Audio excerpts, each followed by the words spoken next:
Wee's always in the corner, it's fine.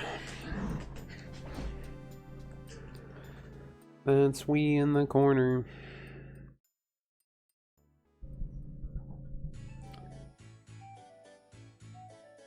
Okay, okay. Hello. Hello. Yokozo minasan. Hi. You don't have to say yes to that. 私は Winnie です。 Good enough. 私は Blackbeard. おの前はランナフィー。No. Not that. And we're back at it again. We here. We doing stuff. We here. At least one half of us is queer. And we're ready. One half of us is queer. I think that's me. You're bullying me. Forgot to get my stream display on my phone there. I will do that. Oh no, I didn't turn my phone volume down. I don't want to hear myself. I don't have that much confidence. No, that's not true. I hear myself all the time. Different song. Okay, there we go. No, it's all Daiju Boo. Everything Mostly. is Daijoubu. Mostly. Mostly. Okay, so now I have weird setup, weirdly set up, and I can figure out what the heck I'm doing again. I feel like I should edit the prelude, is what I was saying already. Yeah. The I prelude feel- is like, are you talking about just the opening of your stream? What? No, the the prelude to the novel. Oh, okay. There's nothing wrong with my prelude to the stream. I don't think you even have one. It's just a up. Hey, I usually do Yokozo minasan. You know, Mhm. I give a friendly one. Absolute weeb. I'm just trying to fix one more thing in my streaming stuff. There's just one more thing. One more thing. There's one more reveal. Just one. One more thing. I'm trying to figure out which one I want. There's just one more thing. You were selected for the lottery. You will get stoned to death now. Yay! Persona 3 Moonlight Dancing. To Persona 3 Moonlight. No. I'm just changing the songs around a little. But I guess me being anal about fixing my prelude is fine though. Rereading it over and over again isn't gonna hurt me. I don't know which song it is. I'm so bad at this. Just ejaculate it from your mind. Cannot. I'll obsess over it until I fix it. That's usually what happens with my streams. But you're not streaming. Yeah. No, I'm not. But we'll start back from the top now. The power of words diverge. The same words can hold an infinite number of emotions depending on the person hearing them or employing them. A simple greeting can be joyous to one and a burden to another. Words that are laced with affection, passion, anxiety, and elation. And lawnmowers outside. Those words may exist. But what words personify them? Persona. Okay, now play the Persona music. I think it's Battle for Everyone's Souls. So the prelude's more or less supposed to explain that I love you has a lot of weight to it. Can make people anxious, can make them feel good, can make them happy, or it can make them feel terrible. Or it can make them sound like an animal.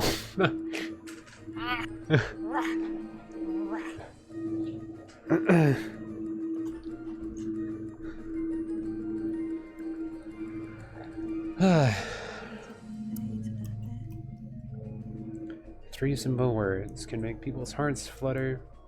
It can ease a burden, can cause tears of joy.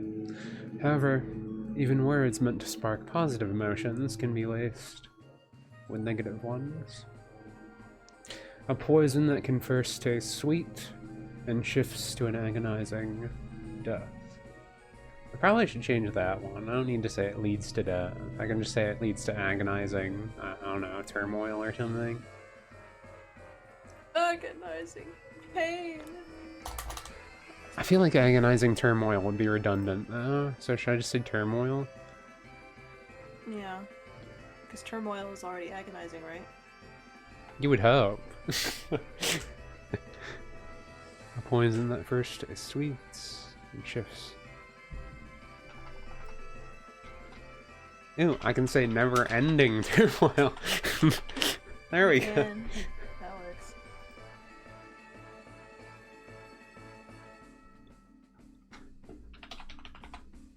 Now let's be fancier. We can say ceaseless turmoil. A poison that first tastes sweet and shifts to ceaseless turmoil.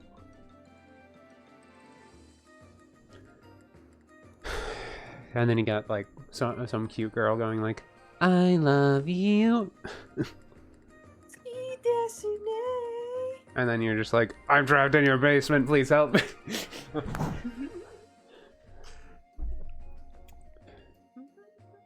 Need to convey those feelings, you know?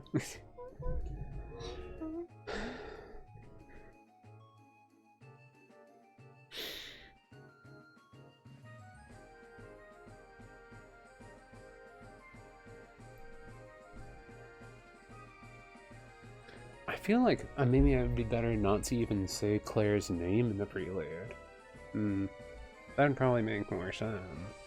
And just have the first chapter open with the Lady Penumbra, so then you can introduce the character. That'd probably make more sense.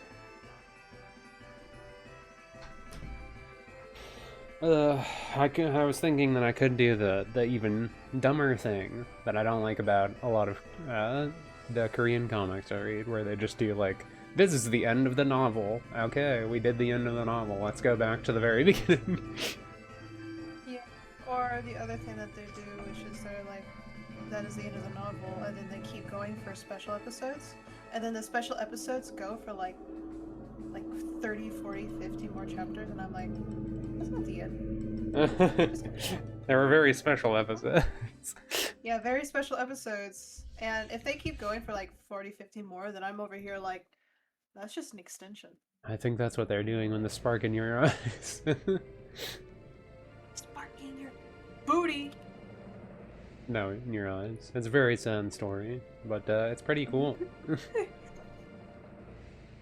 It's very depressing. You should read it. I believe you. Really enough. It had an interesting way of handling things. Like, it was supposed to be like the female lead, you know, has like these gifted superpowers essentially, but kind of had the mind games played with them. I guess kind of similar to what I'm doing with Claire, but in a different way. I felt like it handled things pretty well. It was like a post-war kind of story, which was interesting because usually they, you know, glorify war or something, and all these other ones, they're just like, I was gone for the war for 3 months and we did it so fast. Wow, we're so cool. And I felt like this story actually made it more clear the horrors of war.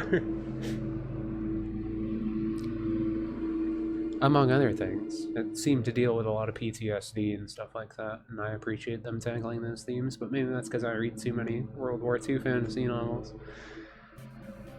Yeah, you mentioned that the other day. I was like, dang. I don't do it as much anymore. I just used to do it a lot.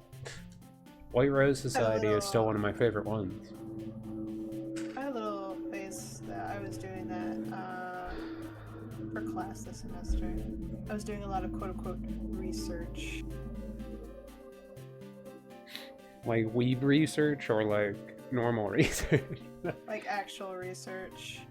I was making a art series based off of the theme of veterans, and so I was just watching a lot of war films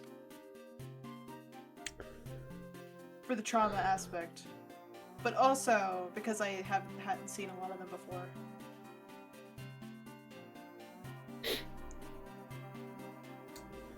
Yeah, it's something that I'm glad I'll, knock on wood, probably never have to deal with.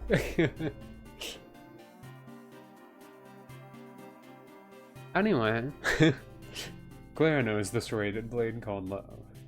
See, I feel like I shouldn't say that.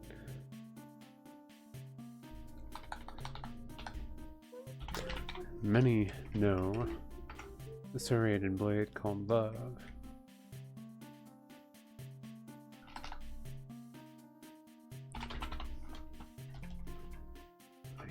Way too well.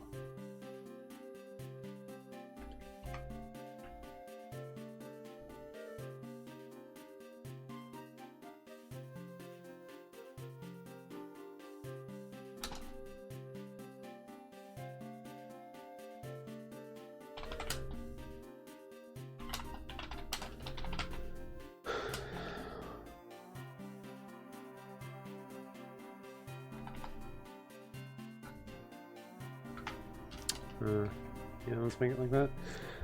Many know the serrated blade called love. Many know it far too well.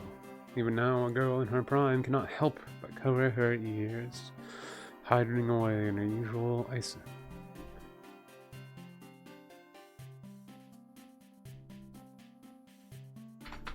I should probably change that to isolated then for doing past tense for that. Because it's a prelude, so that makes more sense. Anyway, in her usual isolated spot. It provides some comfort from the noise.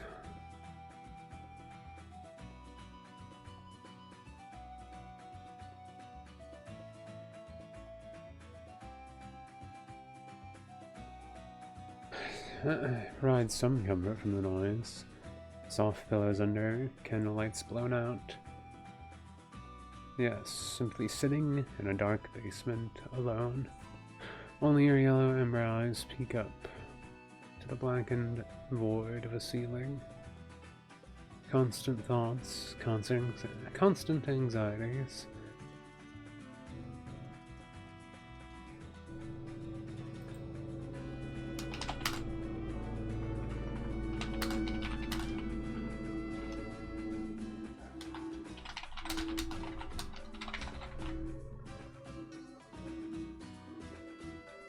Constant thoughts, constant anxieties. Yes, she knew what the words of love meant well, like so many others.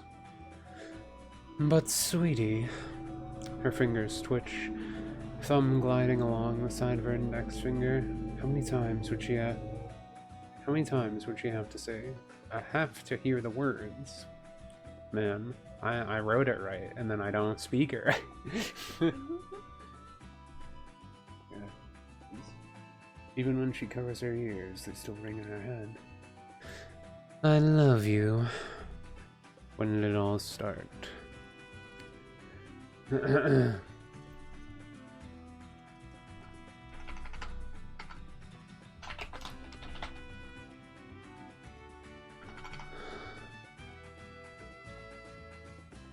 Dreary?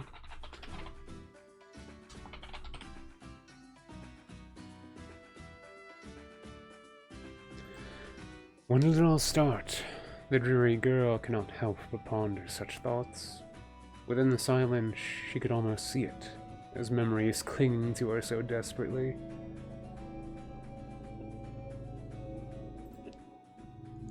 Oh yeah, this would actually be better, making it more ambiguous like that.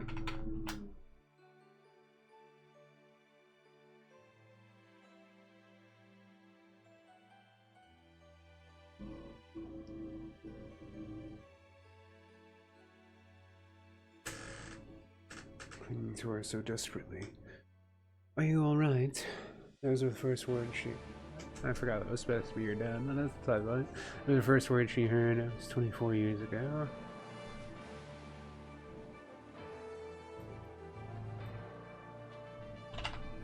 She was only 5.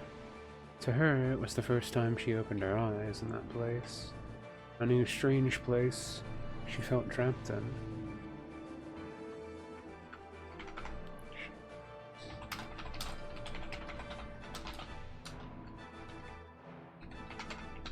I should probably change that. A new, strange place. A new place to feel trapped in. They're dwelling on such... Yeah?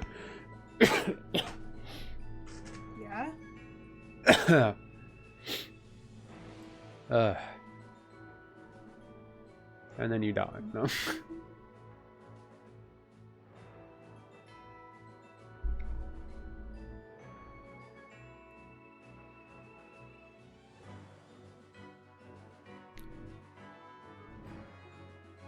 They're strange.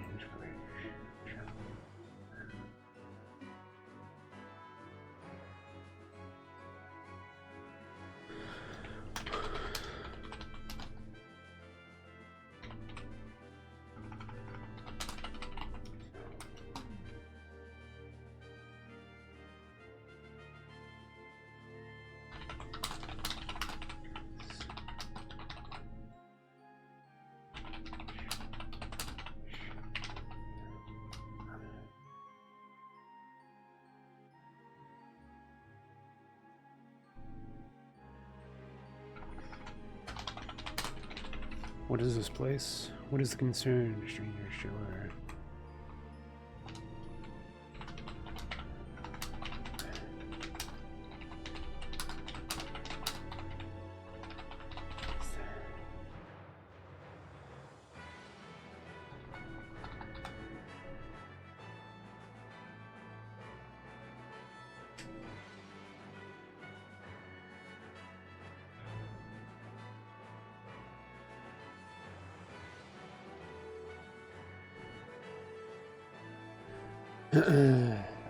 I don't know if I like that transition.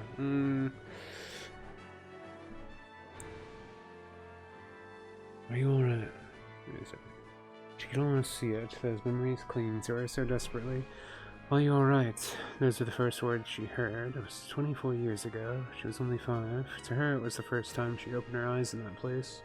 A new strange place. A new place to feel trapped in. What is this place? What does the concerned stranger show her? Back then, she really did not understand.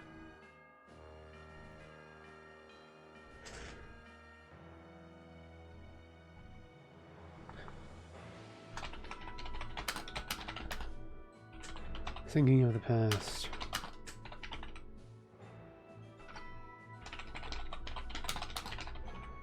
Thinking of the past felt uncomfortable to her.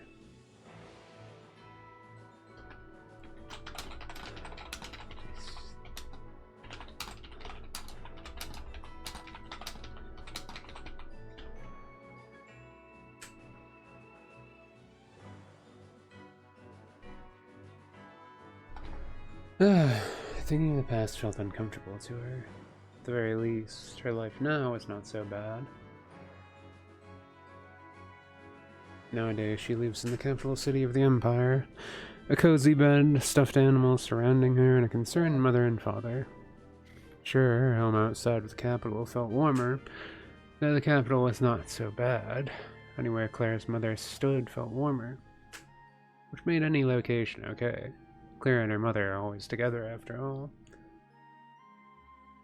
Oh yeah, I should probably change that one there if I'm going to do that ambiguous thing.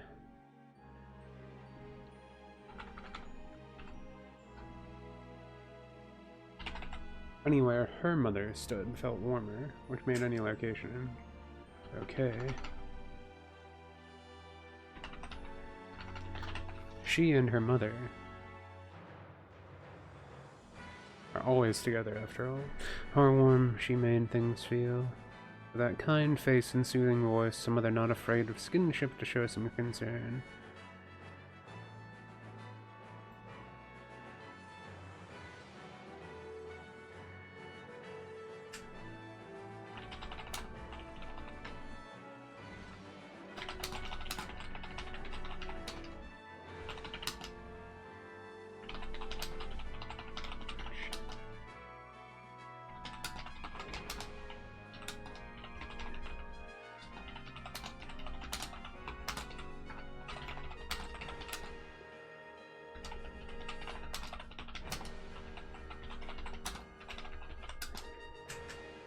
Yeah, we gotta make it sound sadder. There you go. She and mother always together, how warm she made things feel. With that kind face and soothing voice, a mother not afraid to show skinship to show. Mother not afraid to show. Another not afraid to show show some. why did I not read that? I'm not afraid of skinship to show some concern. No, it's just the S's breaking my brain. I just noticed that your idle animation with the curvy thing just looks like them vibrating. Yeah, I muted temporarily. Yeah, my dad came in wanting to talk about Devil May Cry.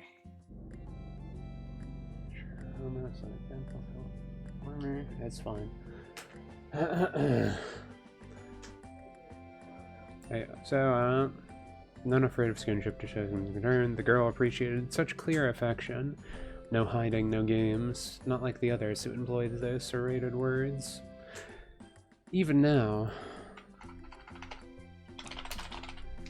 the girl recalls the warm caress to her cheek.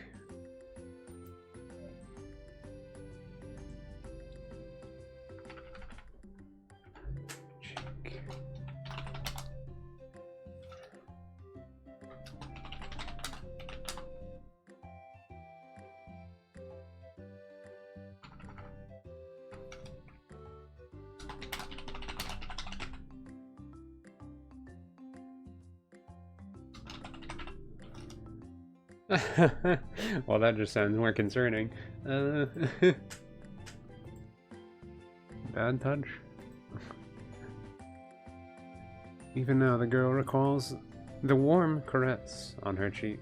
Her mother always gives a kind, gentle touch before bed. Does that sound concerning? Maybe. Like if you put bad touch in there, maybe.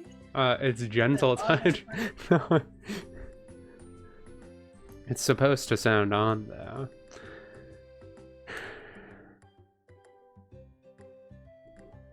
Her sentimental mother would often look about.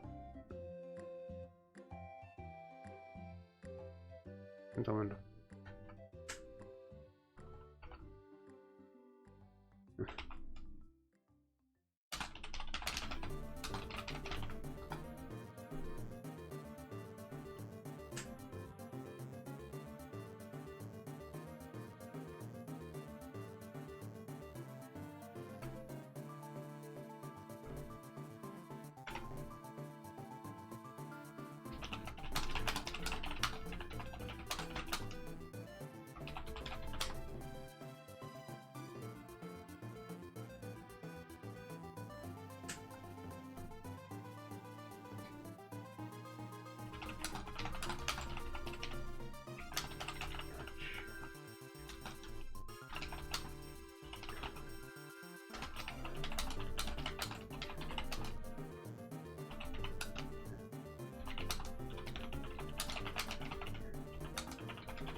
Let's see.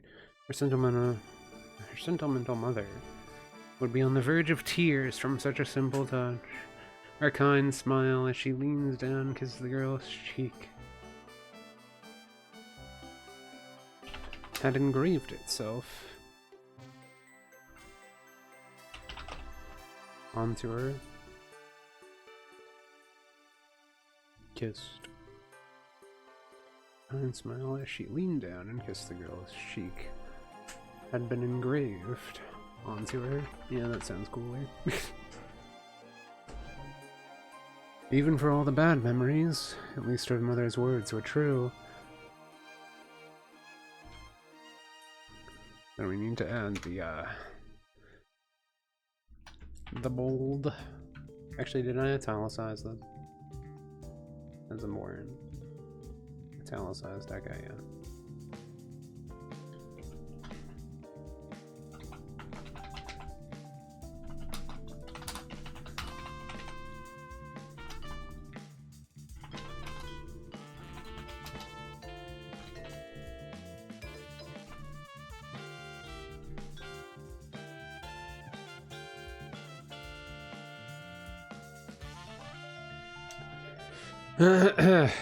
At least her mother's words were true.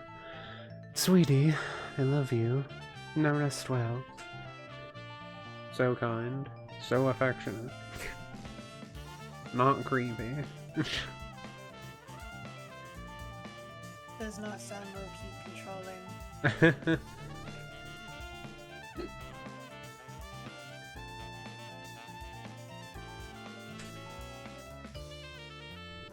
Yeah, I think I'm making the prelude sound more concerning.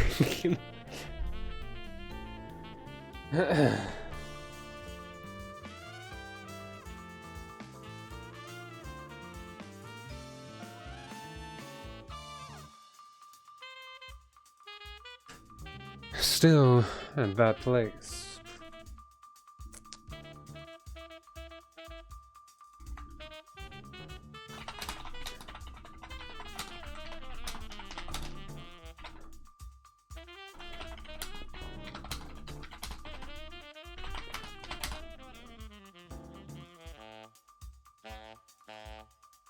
A pang of sadness. Pang of sadness? I don't know. Do I want to say sadness, or do I want to say a fancy word? A pang of melancholy. Yeah, I guess that's a struggle, huh? Not if you want to add more specific whimsical words, but as a writer, I guess you can't overdo it. Well, I mean, it's supposed to be a noble romance thing anyway, so it doesn't matter too much for those ones. You just don't want to go over the top sometimes. Like, I feel like you can do it in the dialogue, just because it makes sense, but you can make some of the other words more basic so people can read it and understand. At least the idea.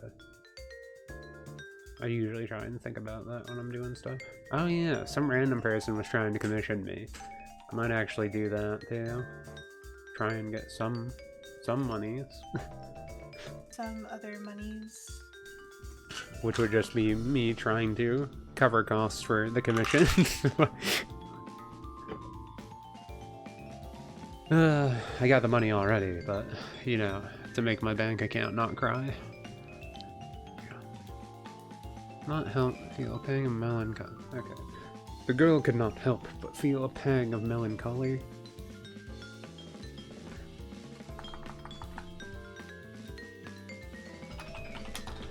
Back at that place. Her special place. Silent Hill. No.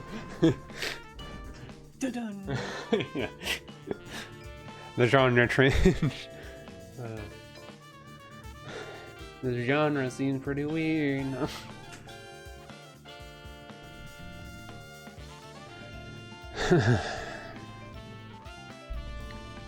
Strolled home and back at that place. Strolled home and the count ship.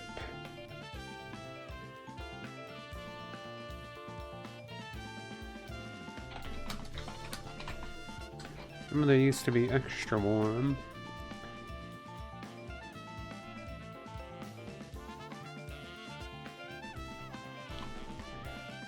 I make sure to capitalize the M in mother for this one specifically. Very important. It's supposed to be a funny haha because Claire doesn't know her mother's name.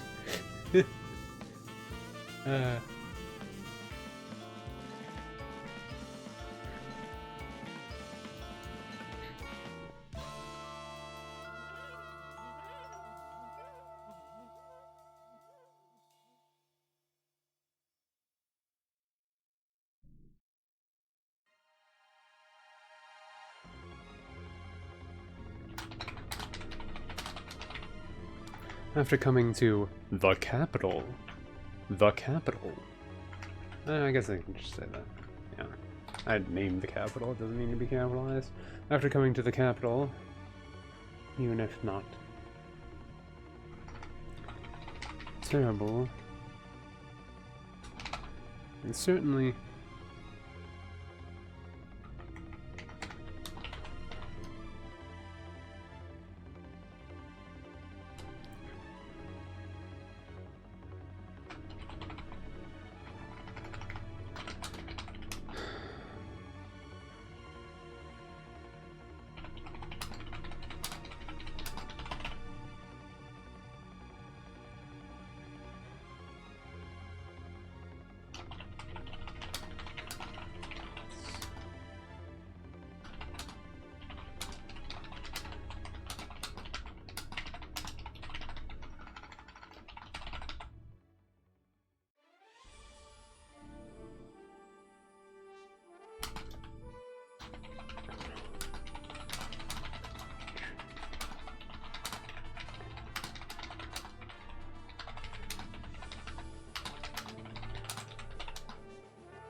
most of the troubles that occurred in the capital.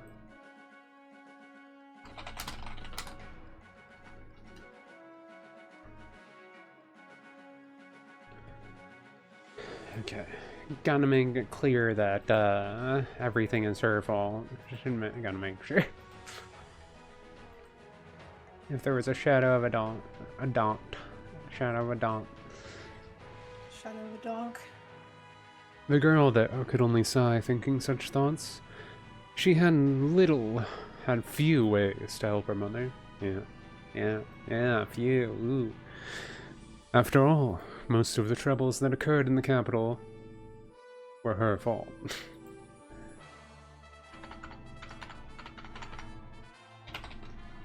All your fault.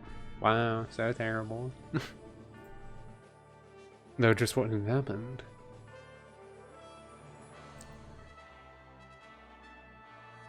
It was around the time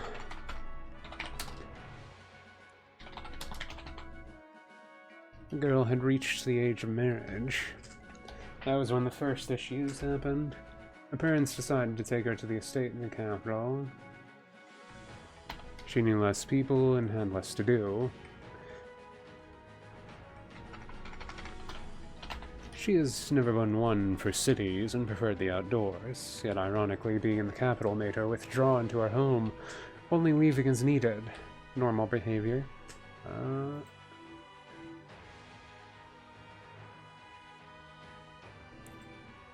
Yet, though at the very least, her mother supported her. Wow, what a kind mother. She made sure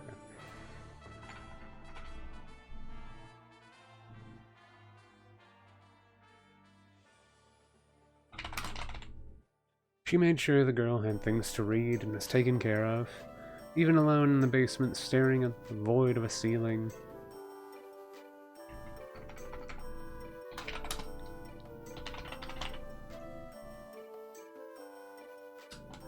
The sighing girl knew her mother would always support her when she was feeling down. The old memories, however, those lost loves, still hurt.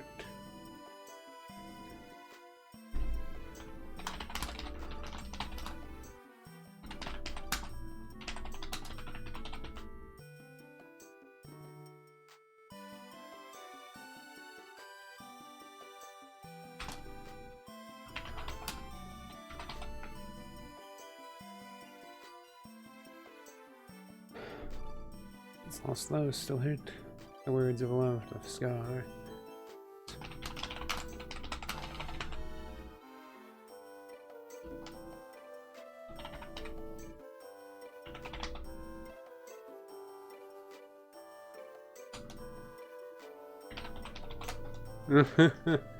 The old memories, however, those lost loves still hurt. The words of love left scars on the poor girl's innocent heart. Scars on the heart certainly take time to heal. Finally.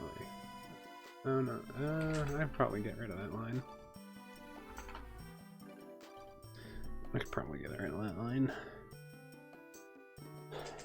Step in line. You gotta poke. You gotta poke with poke. You gotta get an artichoke before you poke.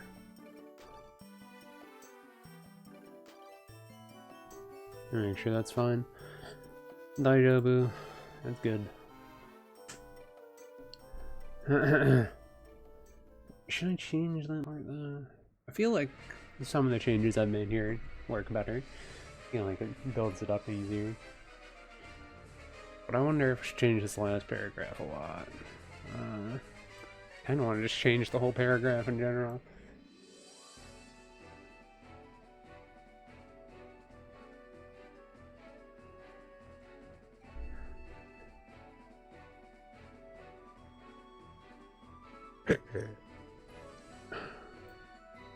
Gross. Gross? Gross. Gross! I don't know. Yeah, that's what the mom does. My mom looks at me and says, gross. Isn't that nice? Not particularly, but you know, every family dynamic is different.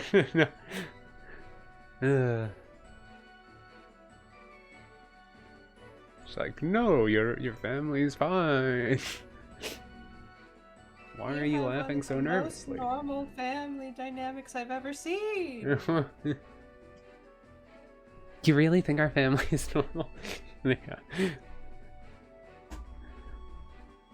Then they're just like, oh no, she actually believes that.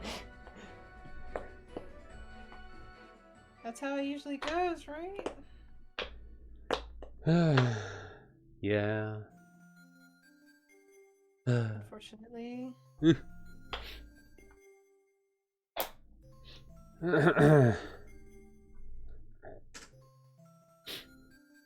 But at least her mother would always support her.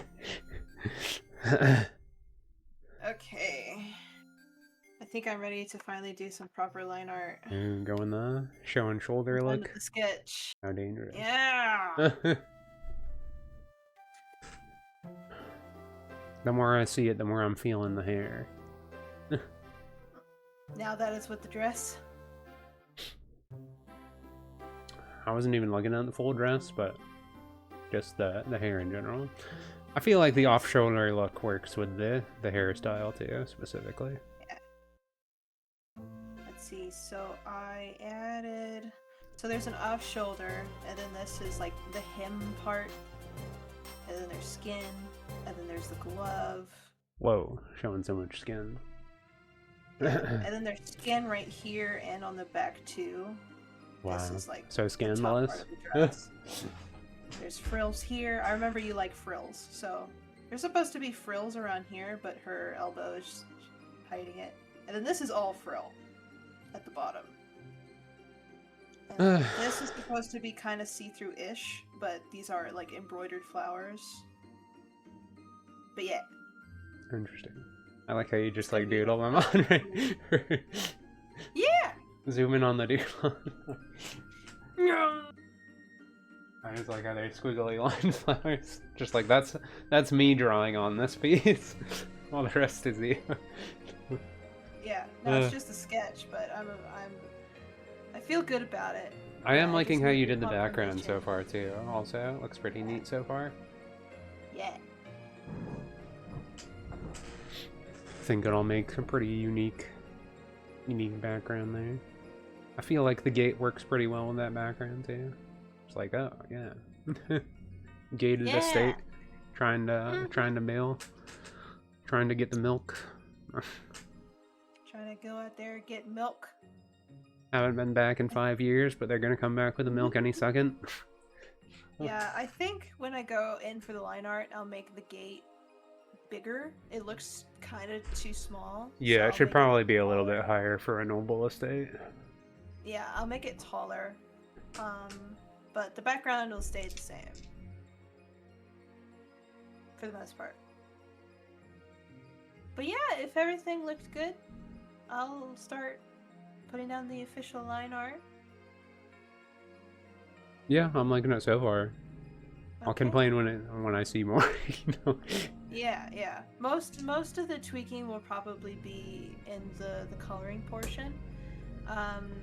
The only times I ask for extra monies is if I'm working on the coloring portion, and then my commissioner is like, "No, I want you to redo the entire background. I don't like it. Do something else." Then that means I have to restart the background back to the sketching layer. Yeah, I mean, you can ask me as many questions as you want on the background before you get to that. If you want to have, like, oh, what to do with these colors, etc. Or if you need examples or something, I can probably find something.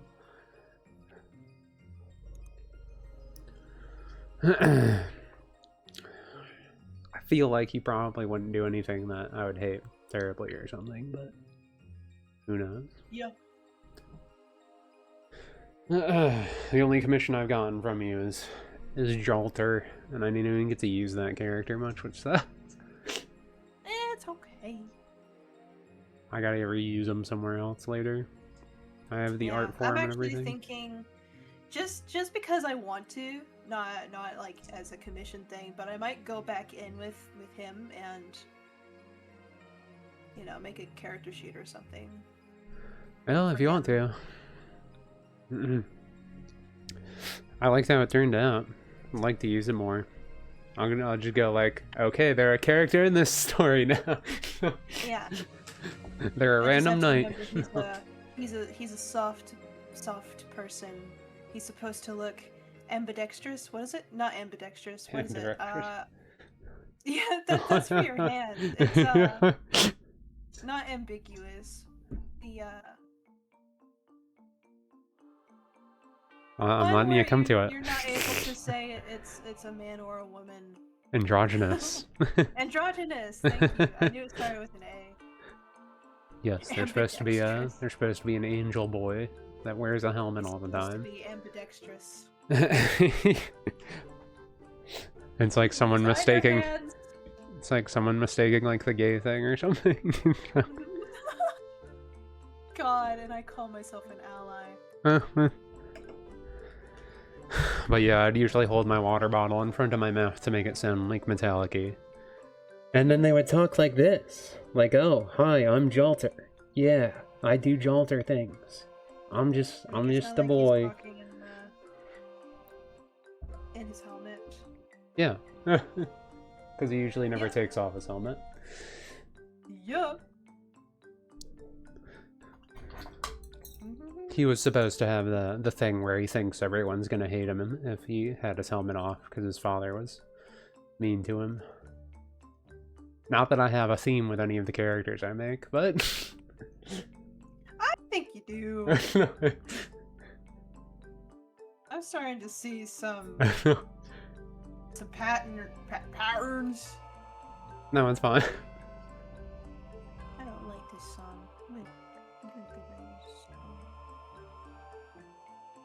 Like my character Shiki is completely different. Shiki. Yeah, they're completely different. They were like a test tube baby, and they call their Uncle Raven Uncle Raven, and it's not their uncle. It's more like their father.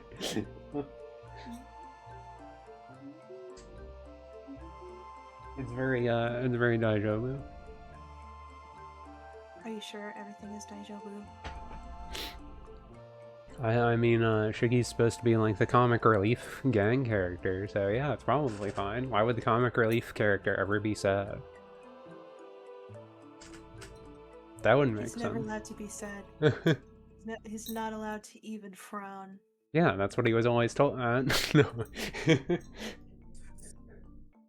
Okay,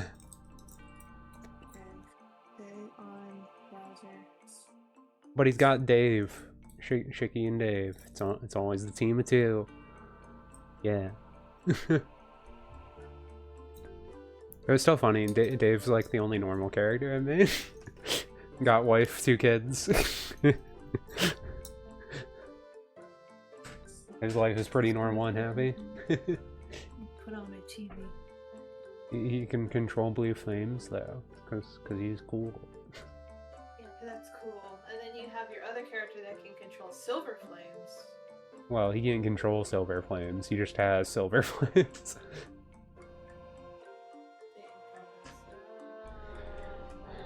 I mean, Jolter didn't want to be an ASMR. He just got given it. Similar. Yeah, he didn't want a giant dumpy, but he just got it. He didn't ask to have clappy cheeks. I didn't ask for hips that can't lie. I just got them. I didn't ask for childbearing hips. And then it's that like image of the Fallout 1 thing where the Vault 13 dweller or whatever is walking away with a giant dumpy. Oh, they're all mean to me. I'm gonna walk away. They're mean to me. He's got what the ladies call in the industry a black ass.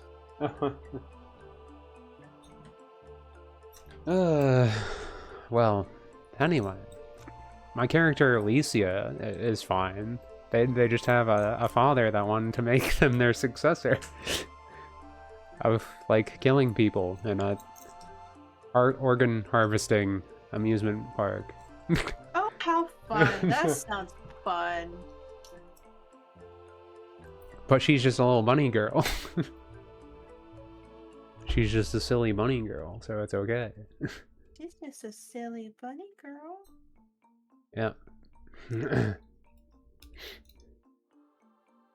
And then when I was doing the RP for that with my teammates, one of them was just like, "Are you okay?" When I was doing one scene.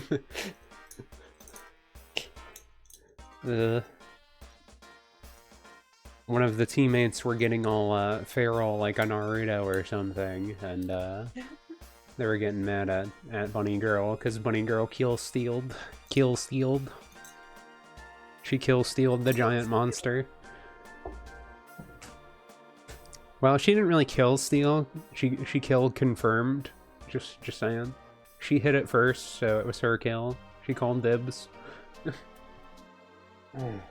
But they were fighting a giant weird alien cat. And she shot a broken sword through its eye into its brain. And the other person didn't like that. So they all got mad at her and she started freaking out. That's kind of sad. Cause haha trauma.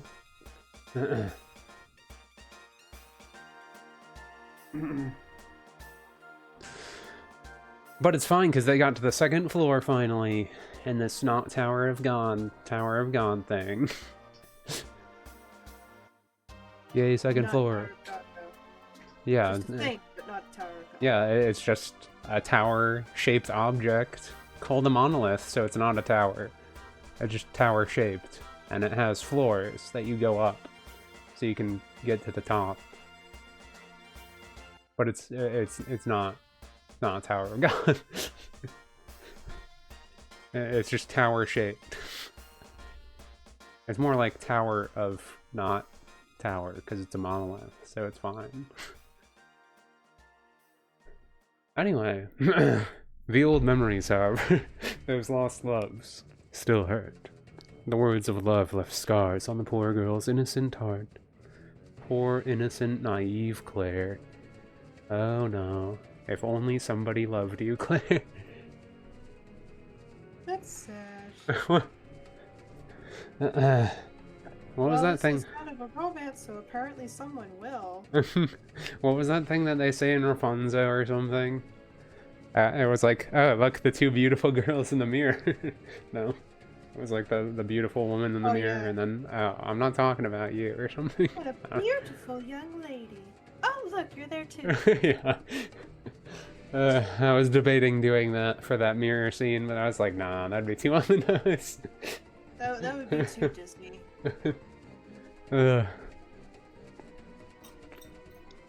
Yeah, I was like, what are you talking about?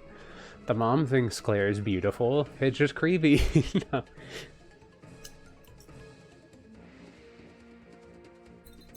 It's like doll vibes, you know? Like how noble people would hire pretty commoners and dress them up as dolls and like sew their mouths shut and stuff, you know? All that fun stuff.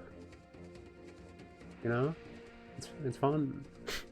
If her mom like doesn't like her and is like so abusive to her, why does she keep her around? Whoa. Abusive? What are you talking about? She just takes care of her. Totally. Not because Claire like has like special powers or something and she's exploiting her for them or something like that. That would be silly. She just totally loves her. Yeah.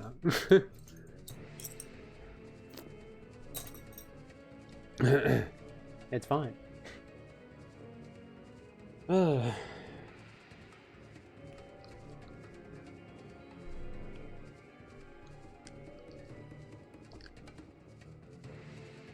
But yeah, if you've read a lot of comics like I have,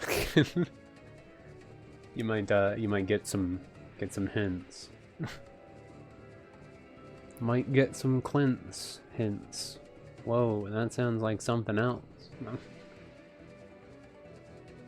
That was okay. That was also a Fairly Odd Parents.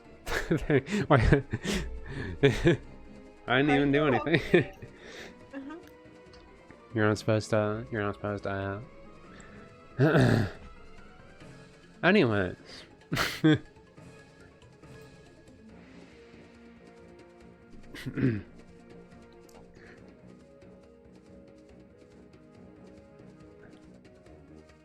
He just woke up, folks. I've been awake for a while. I'm fine. It's all daijoubu here. I don't need to nemui.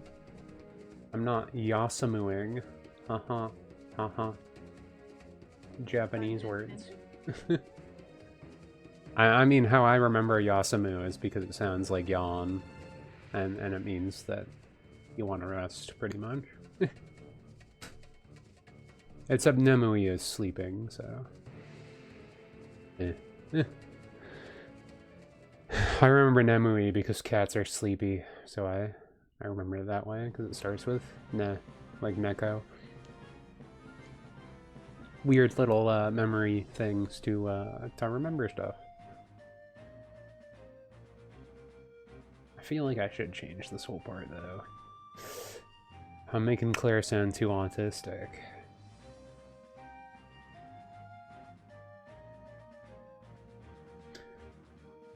I say that, then reading the first line for this one. Finally removing her palms from her ears. Not me. Not me, though. I wouldn't do that. You wouldn't remove your palms from your ears? That's not what I meant.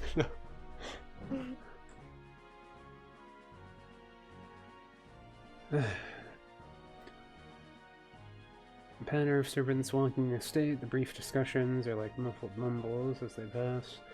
What bothered her about the noise? She's still not sure. Maybe she was simply too childish, waiting for someone to come find her. To fill her ears with the noise of concern rather than simple ambiance. Yes, the ambiance fit best. The noise that somehow felt like a deathly silence. The breath of people walking by, the idle chatter, the clanking of tools. It bothered her. Being alone bothered her. But here she sits in the dark waiting for someone to come. If she reached out first, what would happen? If she'd said those words to someone again, would they be received as true? The serrated words would certainly look back at her.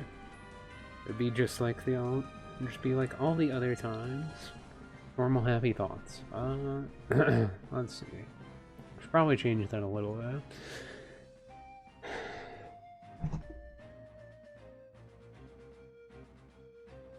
I think I want to just delete that.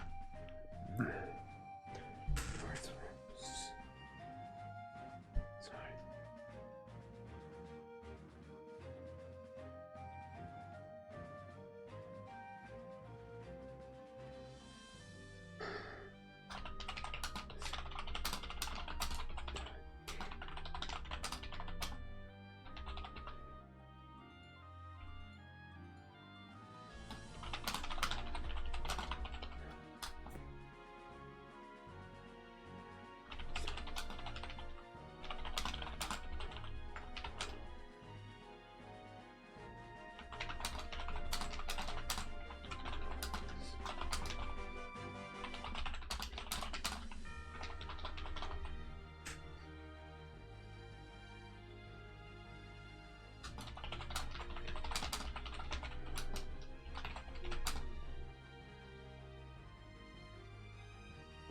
The ambiance of the stage.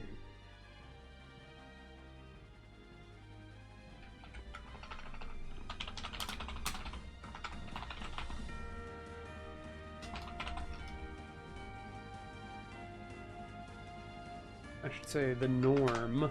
The norm. Haha, that sounds so fancy. The ambiance of the estate.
Kitchenware is one word?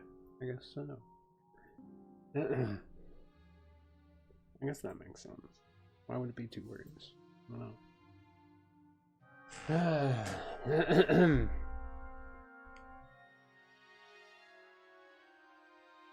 The words, love left scar on. Sitting in the dark, covering her ears, did it really help?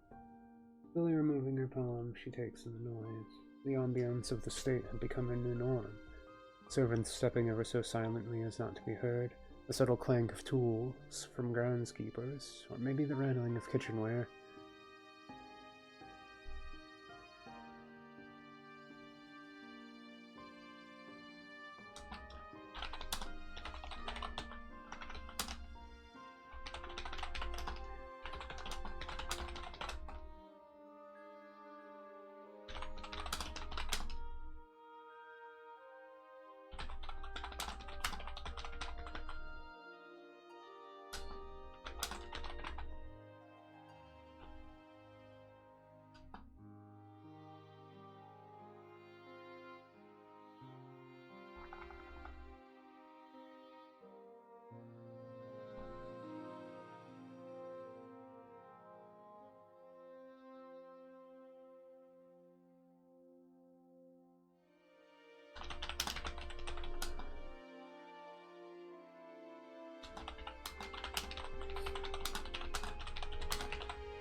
Okay. The old memories, however, this lost love still hurt. The words of love left scar on poor Rose innocent heart. They're sitting in the dark, covering her ears. Did it really help? Slowly removing her palm, she takes in noise. The ambience of the state had become the new norm. Servants stepping over so silently as to not be heard. The subtle clank of tools from groundskeepers, or maybe the rattling of kitchenware. Her parents were bickering back and forth about some matter of business. Down below, in the basement, she could hear it all.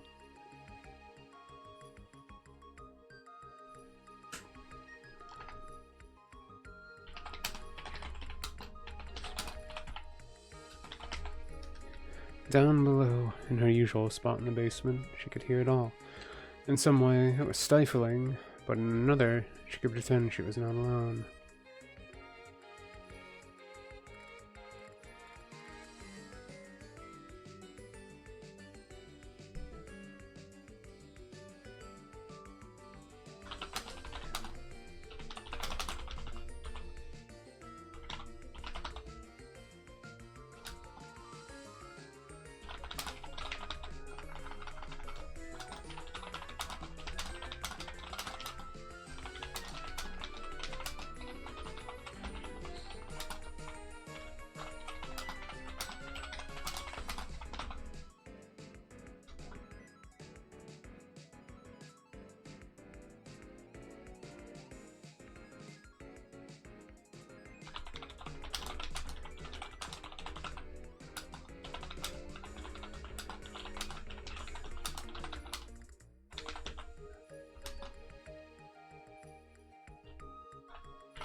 Okay, yeah, that actually sounds more ominous.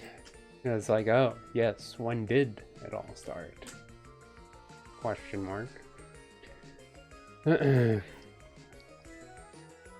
She felt like a disappointment. Her mother told her not to mind broken relationships, though how could she not? Letting the noise brush her ears, she closes her eyes.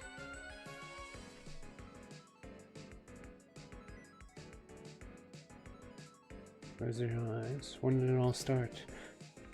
When was she first tricked into believing those words? And then you get chapter 1. Yeah, that makes more sense. Because it's supposed to be the irony of you started being tricked as soon as you woke up. Sad face.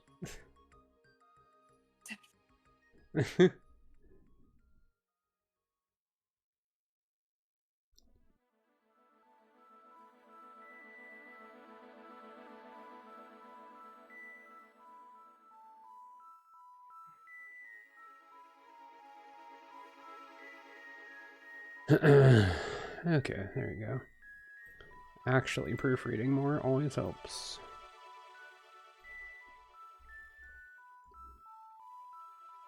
Oh, people messaging. I forgot I probably shouldn't do that when I'm on here. Oh well. Read my personal messages, people. Go back and stop the film. Nothing showed up anyway, so you're okay. That's...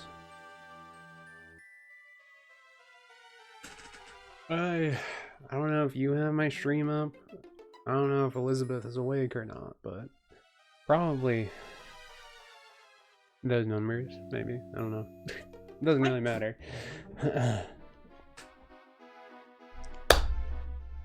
Lady Penumbra. Dazzling yellow ember eyes.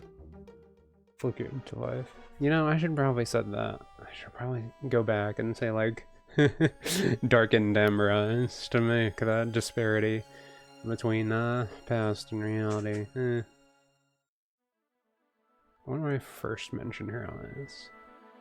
I don't know if I want to make it the amber eyes either, because I feel like amber is probably misleading. I feel like I want it to be a brighter yellow. But I don't know how to express that. A sun-kissed yellow. A sun-kissed yellow eye. No.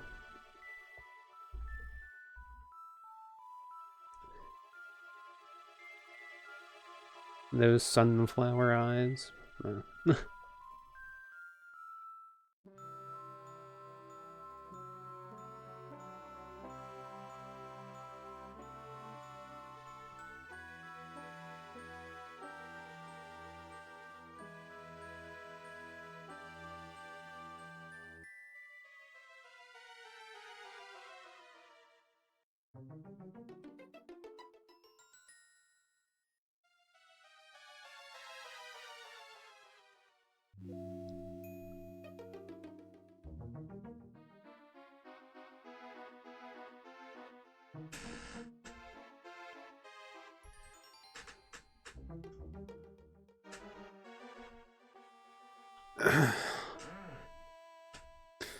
Yeah, I'll put dull.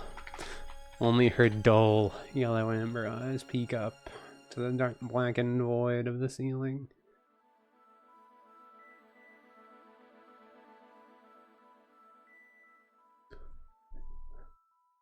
And then chapter 1 starts with dazzling yellow amber eyes flickered to life. Make it ironic. Ironic. Though I don't know if I want amber to be there still. Amber. Maybe I need to look up like a yellow color wheel and see what all the yellows are called. Yellow names.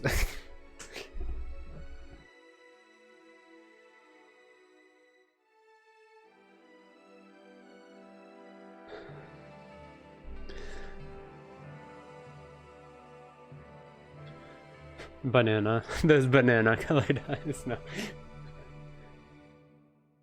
Those school bus colored eyes. That'd be silly. Mikado. Sun glow. Sunglow doesn't look too bad.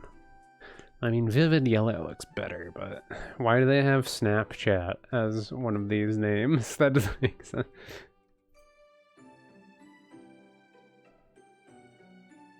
Crayola, Lemon Yellow.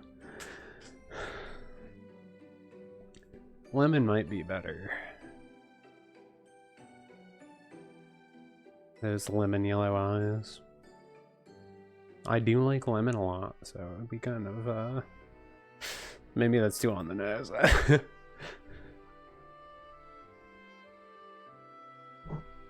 Daffodil yellow eyes. Iris yellow eyes? Could use a flower. Everyone always likes using flowers. A lily yellow eye. Lily might work. Though that'd be ironic, since her maid's name is Lily. That might make sound thing. Make sound thing. How do you do? You do. How do make sound? Sound. How do you do with the voodoo? Maybe I'll just decide how I want to describe the eye color when I see you actually doing it.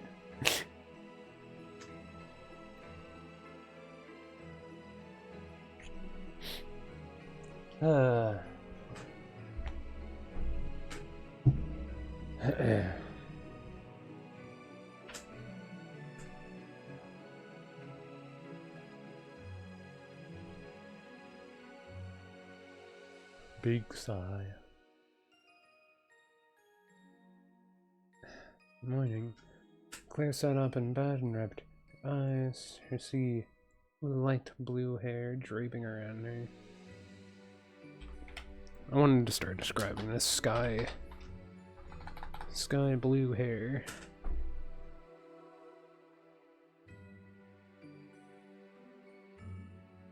It's a normal morning. She takes her bath, walks to her vanity, and her maid begins to brush her hair, while her other maids begin to prepare her clothes for the day. Living as a noble in the Empire proved nice life. She left wanting nothing. Clothes, shoes, jewels. She could not exactly complain. She was 19 years old and had her whole life ahead of her. And not even have to worry about money. A life she had not asked for, sure, but unlike the story she had read, nothing told her what her purpose in this life was. Reincarnation was not her plan. Well, she was unsure even to call it that. Had she been sent to a new world, or did she already exist in this one? Regardless, unlike the story she recalls, she has no purpose, no plot line to follow, no original doomed ending to avoid. Claire had been living the life of a noble for 14 years at that point. Not much she can say is fact, though there was clear gaps in places. Maybe her brain just could not process memories between 0 and 5. Scanning her eyes over her soft, pale skin, she had to at least come to the fact that she was now some pampered girl. What she did not know was whether she was the real Claire, or if the original Claire had died of some disease.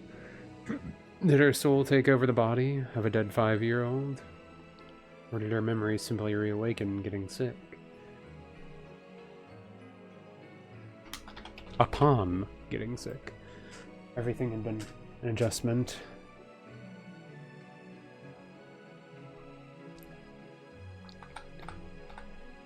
Everything had been an adjustment. When her mind cleared back then, she burst into tears. It was awkward leading a new life, but at the same time, being so young, no one questioned if there was even a new Claire. Claire herself, over the years, felt her new parents were like real parents. Her mother and father certainly made it easy. Though they did not interact as much since she got older and they worked more, they at least never yell at her. She appreciated the silence they gave her in the morning compared to her old life. Lily, what's on the schedule today? I think I stayed up a bit too late. Claire's main maid was Lily, a woman with short brown hair and brown eyes. Her maid uniform is a standard black dress with a white apron and brown loafers. Lily was only 10 years older than Claire, so chatting was not that awkward. Lily, however, was a professional. Lily, however, is professional. Well, it's supposed to be in the past, though, so I should say was professional. Lily, however, was professional, and she kept to her job rather than idling with small talk. Lord Daniel is waiting in the drawing room. He's over an hour early. He's over an hour early, though. So, do not rush yourself. Make sure to have breakfast first. Keeping things straightforward could be nice in the present day. Claire can say it for sure. She misses Lily. Not that her thoughts need to veer off from the subject at hand. Lord Daniel C. Aris, a Marquess of the Empire in which Claire lives, he was the first to use those serrated words against her. Claire did not know exactly when it had started. The day along the noble market street was the most probable point. It was the first day she had met Daniel. She was surprised that Daniel showed her interest. She is part of a countess family. Her mother leads the family, and she is expected to gain the title herself unless she marries into another family of higher status. At least that's how it usually goes. It seemed in this case Claire stood to benefit. However, there it developed into outings, then meetings for casual meals, and then a formal meeting was requested. Daniel is a young Marquess who only inherited his title recently after his father passed away. He had met Claire's parents at noble meetings, though he had not come to the house formally. The most he had done was led Claire to the door, at least not till today. I wonder what he has planned today. Claire mutters the words to herself. Claire.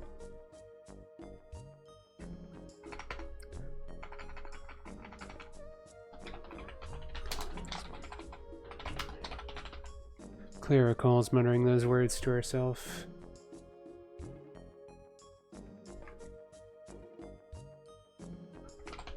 As she twirled the strand of her long sky blue hair, the dressing maids cannot help but giggle at the comment, while Lily simply listens. You've dressed me up a bit formal, Lily. Was he wearing formal wear? Lily nods carefully and gestures to the other maids, so they leave the room. Your meal, Lady Penumbra. Shall I set it at the terrace table, or will you take it at the gazebo? Claire did not understand why, but Lily always gave a strange averting gaze whenever she avoided questions. She could have just said she did not want to answer such comments. Claire was not going to judge her if she said Daniel looked tacky. She was just curious, after all. So tacky. Not demure. Looks homeless. Claire could remember rolling her eyes and giving a simple nod. Though she thought Lily odd, it seemed to be how many nobles and commoners differed. A line that could not be crossed, though Claire could not say she heard servants being killed for simple comments. She had heard servants. Okay, yeah. One of the things I had a problem with is I need to change a lot of present tense stuff to past tense, because it's like, oh, this whole chapter is supposed to be in the past. I don't need to have that stuff. It's supposed to be a lot of stuff from Claire's point of view of retelling her story. Then you know what's happened in the past, kind of thing.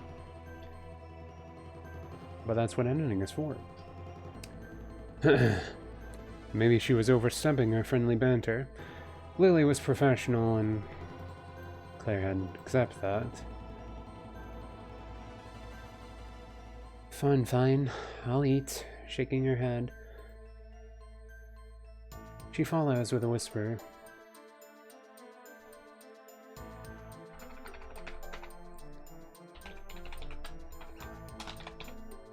Shaking her head, she followed up with a whisper. You worry far too much.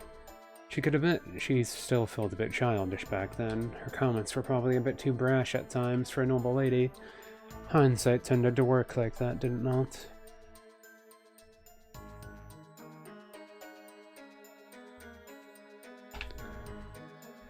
She had to have made Lily uncomfortable. Regardless, back then, as her foolish self, she closed her eyes and pictured where she would eat her meal that day. Take it to the terrace, please. The weather is rather pleasant this morning. It is pretty pleasant outside, just saying. Would you like to go out for some tea? No. No. It was a normal day, like any other. Eating a meal and looking over the garden, wearing a beautiful gown. Claire would complain about the corset at times, but they usually were not pulled tight enough to cause damage, to her joy. They're rather fashionable. With the meal finished, Claire entered the drawing room. She could see her new lover sitting there happily, as if he were watching the door. He was 25, with short black hair and bright blue eyes. His garb was indeed formal, a black suit with some traces of red on it. It was simple but dashing. It made it clear that Daniel was a good few inches taller. Random thing.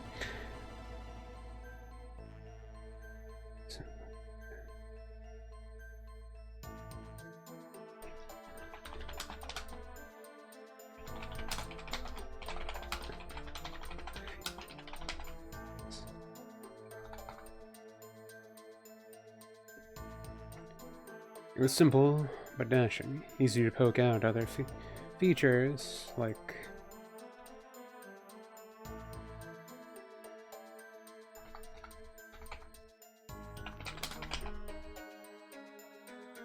how he was a good few inches taller.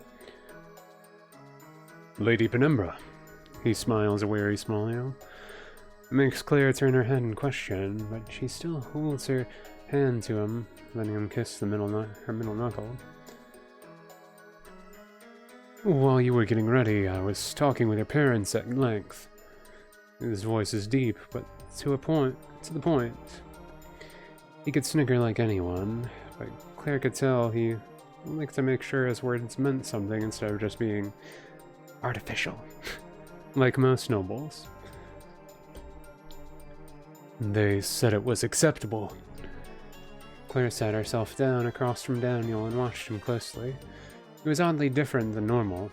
Whenever she thinks of this moment, she can only sigh, not picking up the warning signs. She was tired. He was tired, not just his weary smile, but his eyes too. Her parents could be exhausting since they're always making deals. That was what she thought then. They could both be a bit pushy, but ease up around her, meaning Daniel got the brunt of those exhausting negotiation nobles. Instead of the warm mother and father she knows. So with a kind smile on her lips, she decided it was best to show some concern. I hope father did not hassle you. You seem tired. Would you like... Daniel shakes his head and fiddles with the inside of his suit pocket. No. It's not that. I just stayed up because I was nervous. Rubbing the side of her cheek, Claire lets out a probably just as nervous chuckle. Claire had let out a probably just as nervous chuckle. Well, you know me. I usually sleep badly from reading too much. Not related to anyone. Oh, how she loves reading. My father always got upset about how many candles I used as a child. Not that I don't still use a lot now, but... Maybe her ramblings is what bothered people. If she talked less, maybe it would help. Normal thoughts to have. Completely normal. Everything is okay. It's all diet yoga. Back then, she was laughing at silly thoughts, speaking to Daniel like a childish lady in love. Her father had to be jealous.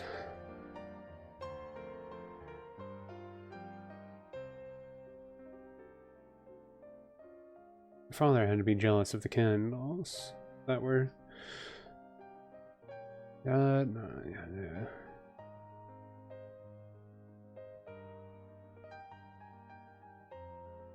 To use that now, but.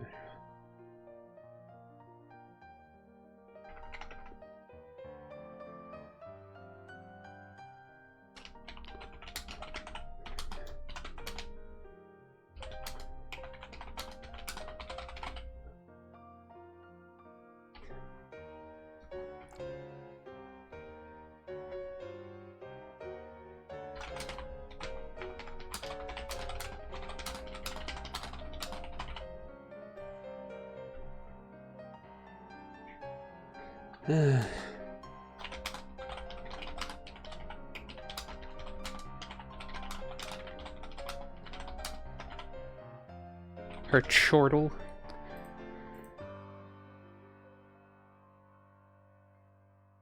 She chorts.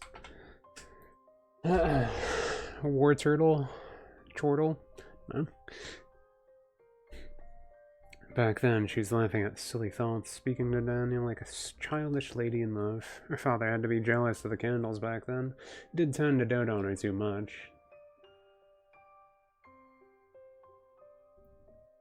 That thought was enough to carry her chortle.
Okay.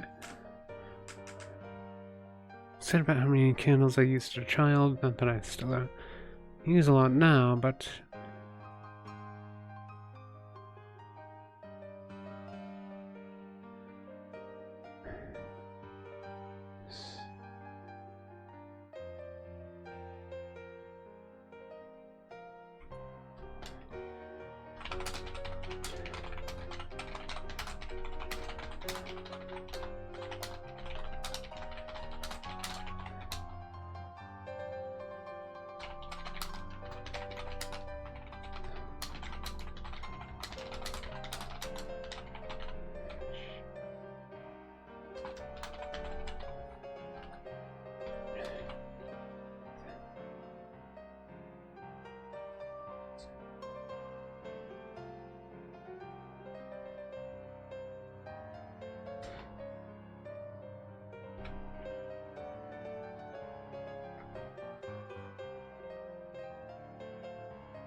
sorry. Father.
Okay, let's see. I think I'm gonna need to change this one up a little. Rubbing the side of her cheek, Clan let out. Probably just his nervous struggle, you know. Me, I usually sleep badly from reading too much, or how she loves reading. My father always got upset about how many candles I used as a child, that I don't still use a lot now, but maybe her handling is what bothered people. If she talked less, maybe it would help. She would have thoughts like that often. And paused because of them. Though Daniel smiled.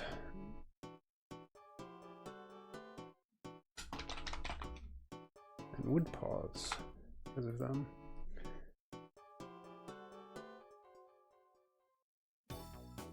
Though Daniel smiled and waited for her to finish. Really, back then, she was laughing at silly thoughts, speaking to Daniel like a childish lady in love.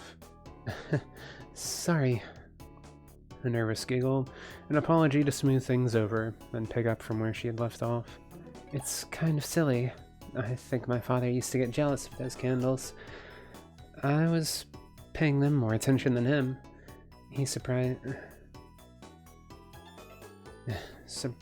he never got mad at the books, too. Her father had to be jealous of the candles back then. He did tend to dote on her too much. The thought was enough to carry her chortle. After all, she was probably going to upset him more in the future.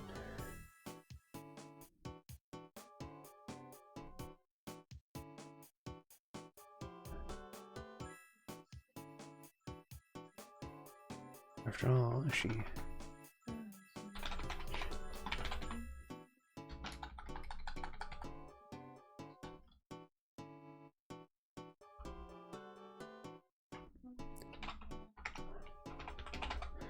After all, she'd surely upset him more in the present.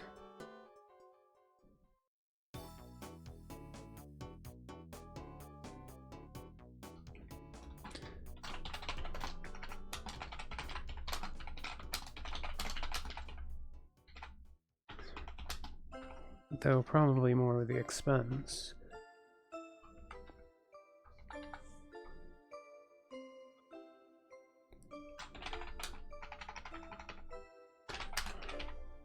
For one day, her father gave her a gift.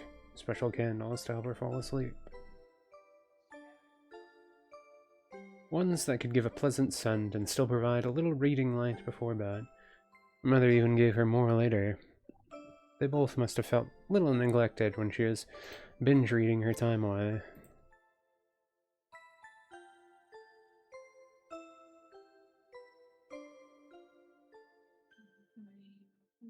She wanted to share those silly thoughts and blab like a gossiping lady to her lover.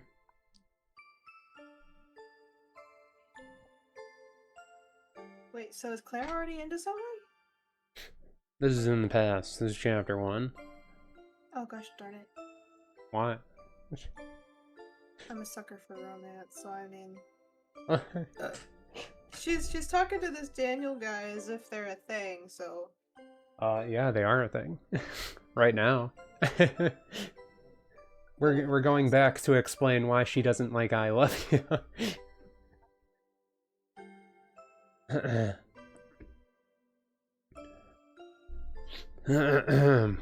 Which we're about to get to the crux of that. I know it's probably weird to hear as I'm editing it while reading it also. Because I'm trying to give those little subtle funny hints. Like, haha, lol, my father gave me these weird special candles that smell good.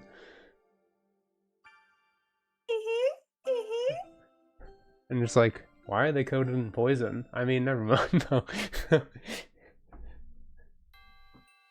This one smells like rat poison. Why does this have a hypnotic drug on it that makes you prone to hypnosis? That's so silly, lol. I'm so sorry, I forgot. Oh, tee. You know, I forget a lot of things now, haha. It's like I don't remember the past, like, 20 years of my life, haha, lol. That's so random. And that started, yeah, when I started using the candles.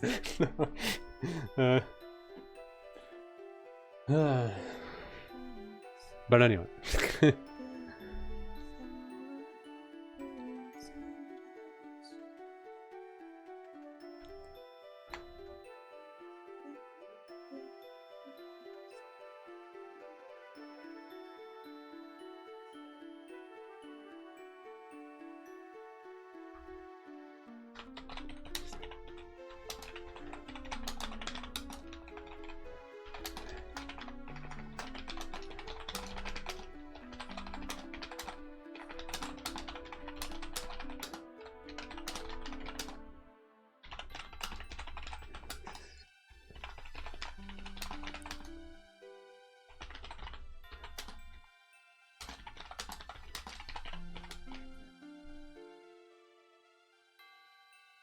Okay.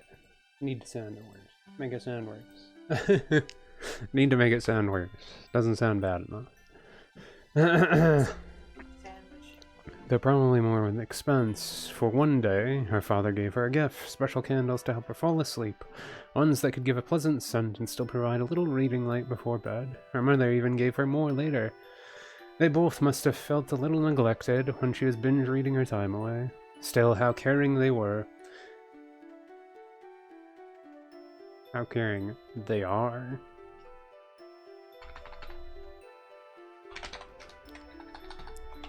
Because in the present, she still thinks they're caring.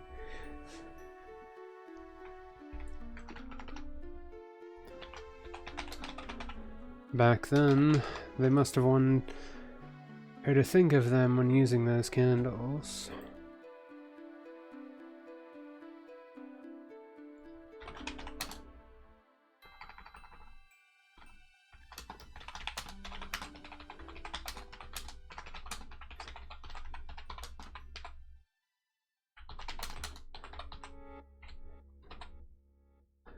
In the present, it certainly became a staple.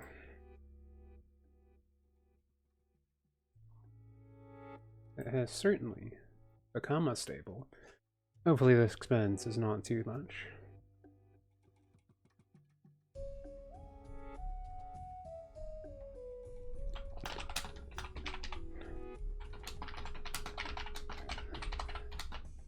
For Daniel back then, though, she wanted to share those silly thoughts. Under the moonlight.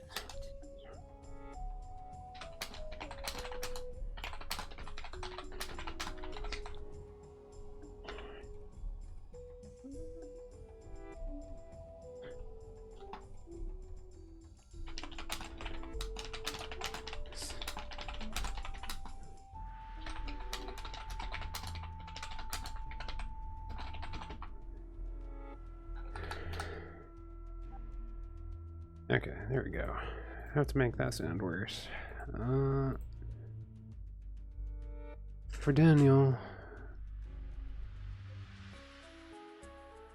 For Daniel back then, though, she wanted to share those silly thoughts. Stories of her and her parents and more. Like any of the silly girls in love with the books. In love.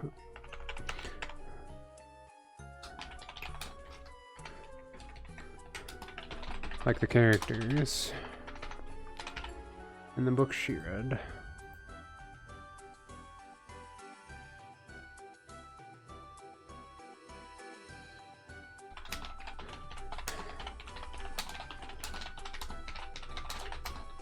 I really should tell you about the time. Daniel cleared his throat and took his hand from his pocket. Claire. She was cut off from saying more. That line is crossed out. No reason. So random. Down on one knee, the man must have had something important to say. A jewelry box in hand.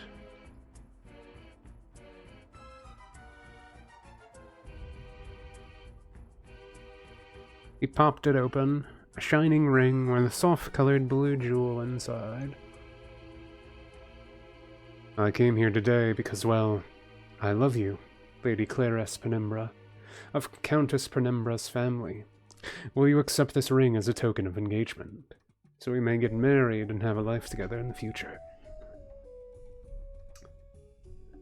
And then she's like, ew, no, absolutely not. No, she was like, Right. LOL, that's so random. No. Oh my god, LOL. I so had to put this on my Snapchat. Yeah. Takes a picture. OMG! Huh? I proposed to. The new little lady has a smartphone. No. The name of my new book. No. Claire is secretly an iPad kid. Yeah, that's the abuse. Here you go, Claire. You can have this iPad. We'll put YouTube Kids on for you. No. Tries to take her away.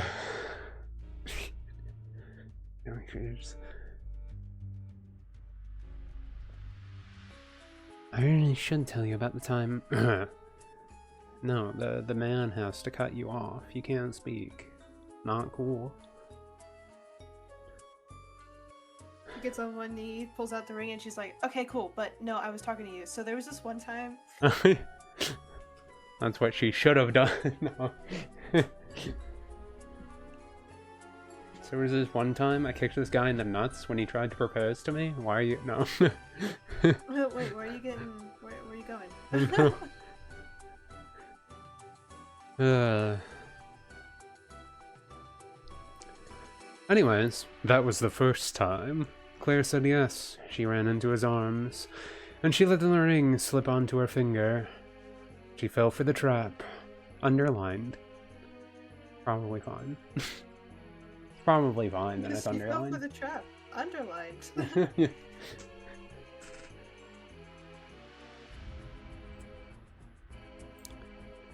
Then tick-tock.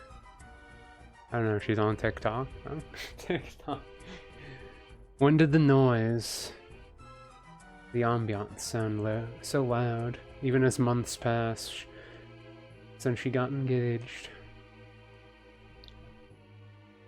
Claire could not help but ponder such a thought. When the voices stopped, somehow the silence would sound so loud.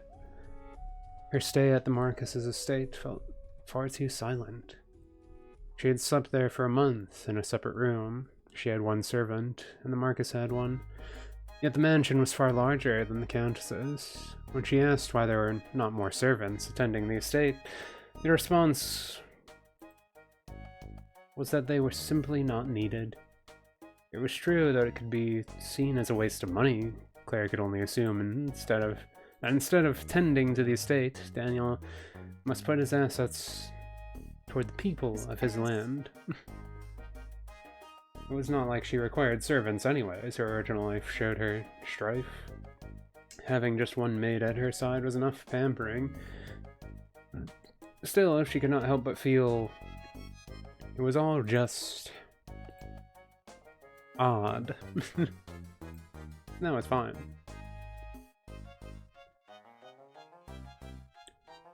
Did it start that night when they said goodnight?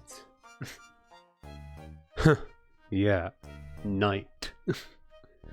Normal things to say.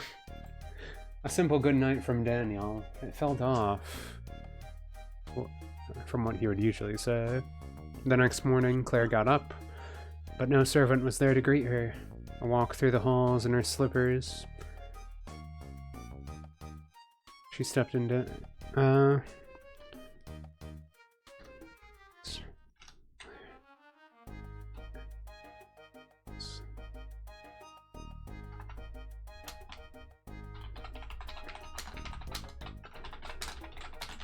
More silence.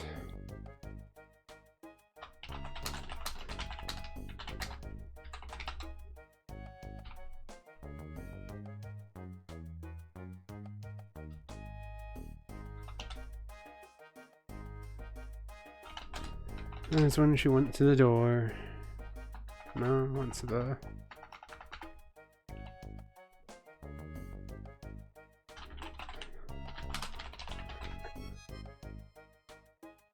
Next morning, Claire got up and her servants were there to greet her. A walk through the halls in her slippers greeted her with more silence. That is when she went to Daniel's office. She stepped into the office. office, and he was there, like usual, writing in his desk.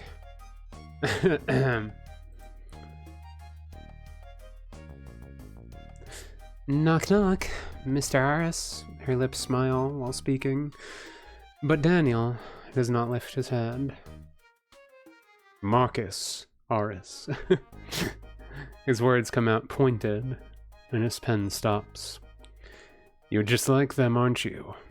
Daniel's eyes glare at Claire and her body freezes. That look was something she could remember from her old life. Look that always bothered her.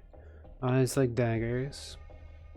Mouth like it would shout at her if she said the wrong thing.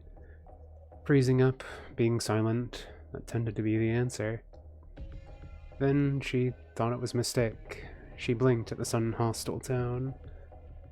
The words felt hard for her to find. She could not freeze. She had to speak. Was what she thought. Her nails dug into her palm. She could remember the feeling. Something to brace her. To give her focus. Yet even with that, her voice comes out soft. Did... She could not stutter. That was what she told herself. She could not cry either. It would be okay. She just had to check things. Even if quietly, she had to check. Did I do something? And slam! Get into the jam. No. Space Jam song? No. Turns into a musical, no. An opera. You Suck? No. Not that. So he says, you suck. No, he says, of course you did. Daniel's voice rose and he shook his head. I can't believe you. Claire tried to speak again, but Daniel lifted his hand. She could only silently think, he wouldn't, right? You were about to ask what you did, weren't you? Wow, what a jerk. Claire tried to speak again, but Daniel lifted his hand and silenced her.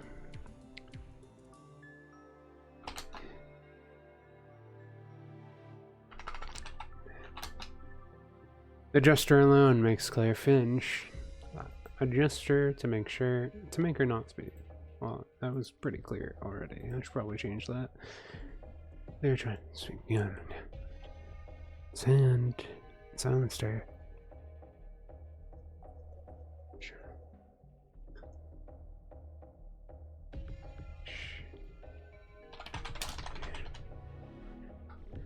That usual gesture to make her not speak.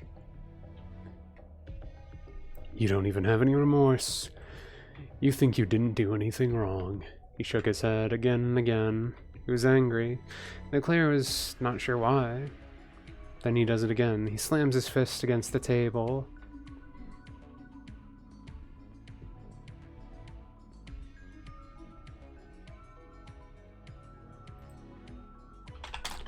And made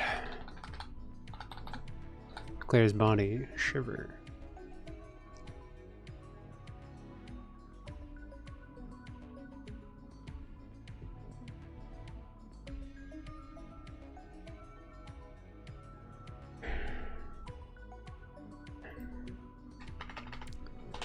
Then he did it again. He slams his fist against the table and made. There we go.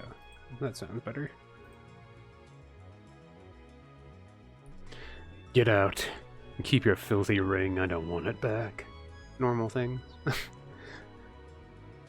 Even as her body trembled from anxiety. What did she do? She thought he got mad at something else. A simple overreaction. Just like her heart beating so fast. Things will get better. They'll be better tomorrow. They'll be normal tomorrow.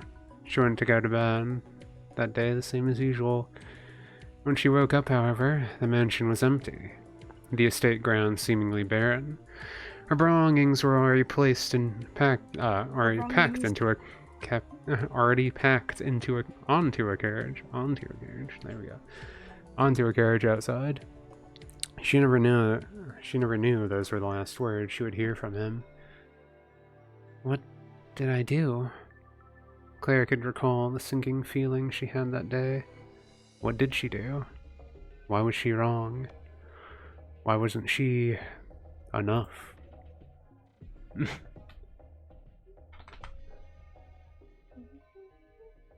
Normal happy thoughts. A first love can be a flickering flame. That was what Claire's mother said. As more months passed, New Year's passed with it. Her parents were mindful to invite her friends who would help her move on. New experiences would come. That was what her mom would always say.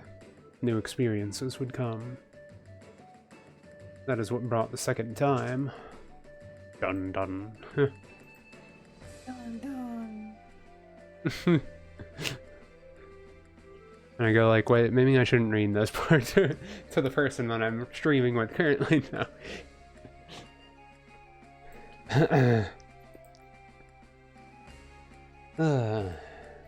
Let's see. Okay, well, don't read into the following too much. A man on their knee, a ring box, and those words. I, Van E. Ray, the sword of the Baron, wish to ask an engagement of you, Lady Claire S. Penumbra. Claire and Vaughn had been friends for years. She could not help but smile at the offer. After all, they promised each other, if they hit 25 and still had no one, they could at least have each other. The dates started normally, going to the theater, sharing long walks, and finding small games to play with one another. If love could not happen at first sight, surely it could happen with such a beautiful friendship. That was why the words excited her. I love you, Claire. Let's make our friendship last a lifetime, as husband and wife. She said the words so much to Daniel, yet it amounted to little. Love was not something to give so loudly, so this time Claire said the words softly with a smile on her lips. I love you too. What were you gonna say? I don't remember. Good review? Just go like, what's with that one review in the comments? It just says, ah.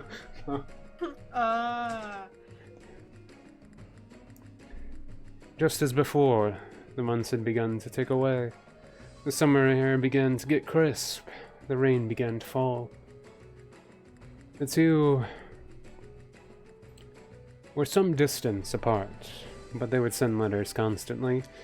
Letters of love, letters about daily events, drawings of emotions, words of worry. It made it all the sweeter when they could meet in person, to have more of their nights at the theater and their days at the garden, in the garden playing cards. They were friends who knew much about each other, having shared years together.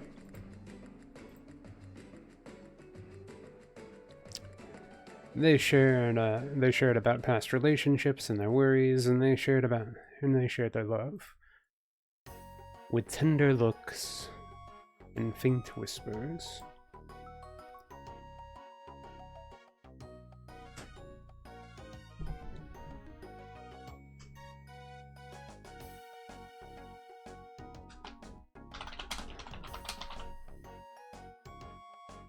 The past, though, has a funny way of repeating itself.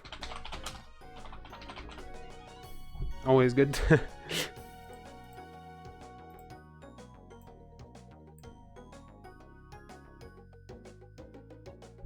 I can't believe you.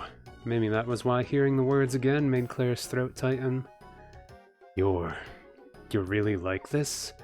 You manipulative piece of rubbish. Claire was scared. Daniel had said something like that before as well. It had to be a mistake. Something had to be wrong.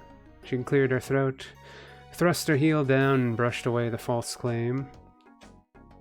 I'm not sure what you're currently speaking of, but I'll have you know I've been in a situation like this before, and I have no intention of doing any harm.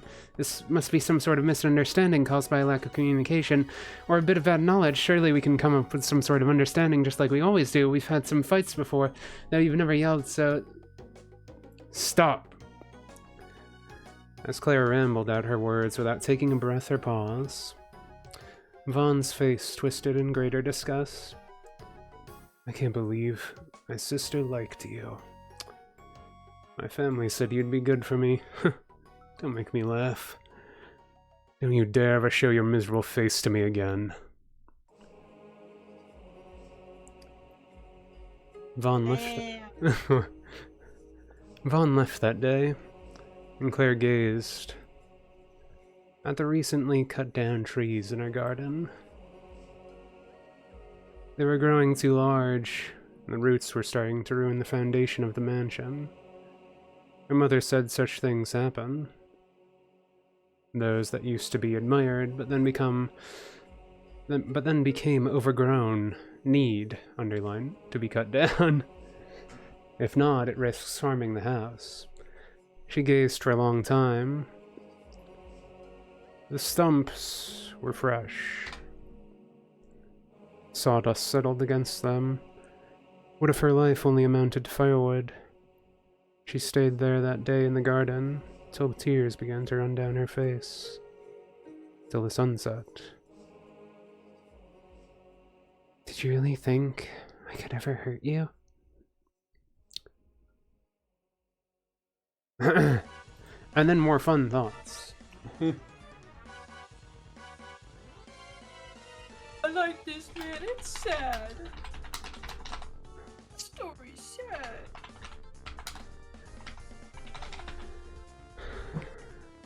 Looking back on those memories, Claire could only think it must be arrogance.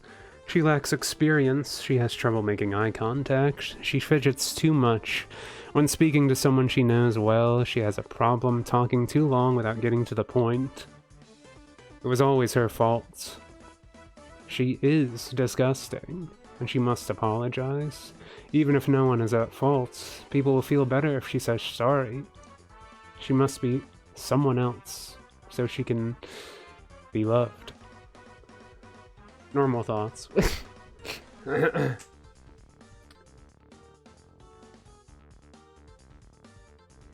Haha, lol, so random. Those silly girl thoughts. Just a silly girl.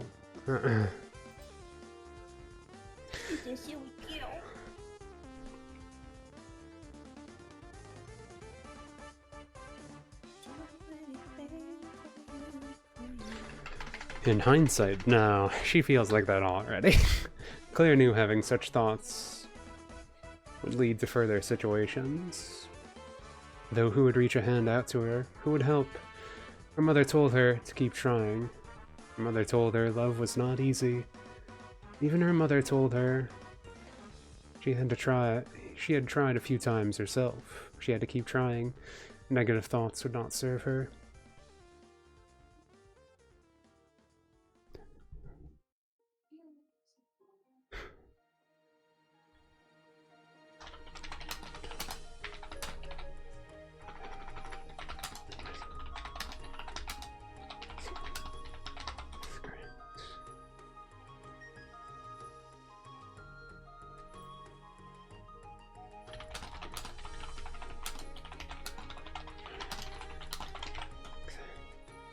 Though in the prison, her teeth grit.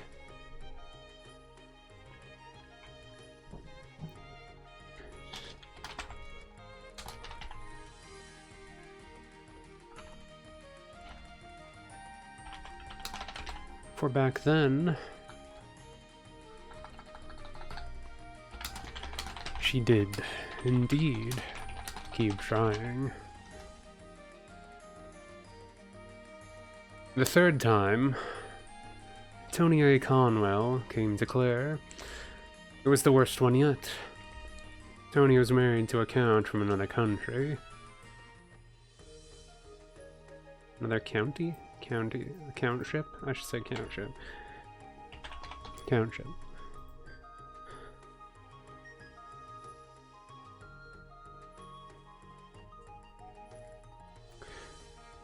Tony was a duke, though, so it was not strange to take in others.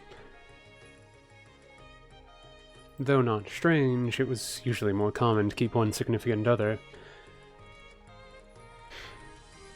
Jackie won't hear us. That was what the Duke, who claimed to be an honorable knight, would say. She finds other men. I look after the children more than her. He would vent out his frustrations while Claire simply listened. A married man with 4 children. The wife, Jackie, would keep boyfriends herself, and apparently the Duke never found a girlfriend for himself. At least...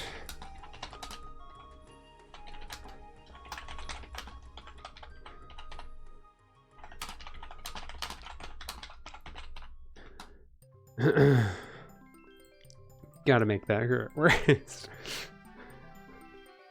At least not so Claire stumbled into the next trap. You're beautiful. Claire knew it was bad in the back of her head, though hearing the words and feeling his lips graze against her. Hers. She could not help but close her eyes and kiss back. How much time even passed? Claire wondered each day she spent with the Duke. Come live with me. Her boyfriends live with her. I want to take care of you. I want you here with me. It was different from the last 2. Why was it different? Claire could not understand. I love you, Claire. It was different, wasn't it? And then please is crossed out with a question mark at the end. Normal thing. I don't know. He kind of sounds sus. I mean, who's over here like, come and live with me, baby. It's so beautiful. You want to come and check out my really expensive pool and backyard? In an open relationship, bro, but it's okay. Wives too. Why are they a dude, like bro? 13 wives. Why are they a dude, bro? They're a dude, bro. Dude, bro, being dude.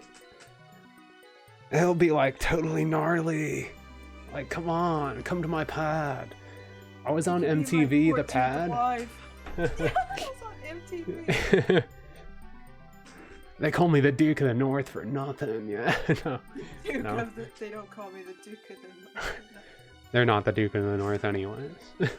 Ride the waves, man. They're the Duke of the West. The Duke of the West. They didn't even get the North spot. Lame. People reading it would just be like, Duke of the West. I know, this is gonna turn out. No. This guy ain't cool enough. He ain't North enough. Anyways, Jackie's first warning was because Claire asked her to make sure the Duke slept well. Don't tell me how to command my husband. That was what she said. Living together felt odd. Jackie would glare but never interact. They kept Claire in the annex and then of the Duke's estate, so it was not like Jackie saw her much. Yet the second warning was the last. You bitch. Jackie's eyes looked black to Claire. The woman was enraged, and her hands could not help but clamp around Claire's neck. You just think you can give all the orders, don't you? Claire could barely breathe. Each grasp was harder than the next. Her vision blurs and her body tenses. Out of instinct, Claire tried to grasp Jackie's arm, but her body was too weak. Her mother always told her too much exercise was bad. Would she think so now?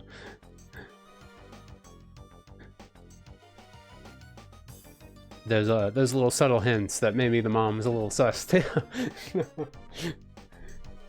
Everything here is mine. Jackie's anger felt tight, just like her hand around Claire's throat. Yet you have the gall to tell me how to raise my children. That savage man thing doesn't need a break over work. You're too much of an idiot. Are you a commoner in disguise? She spits on Claire and finally releases her grip. The air that left began to return, and Claire could breathe again. Get out. Never come back. I got rid of my boyfriend, so you'll leave as well. Congratulations. You fixed our open marriage. The door slams, and Claire stares at the doorknob.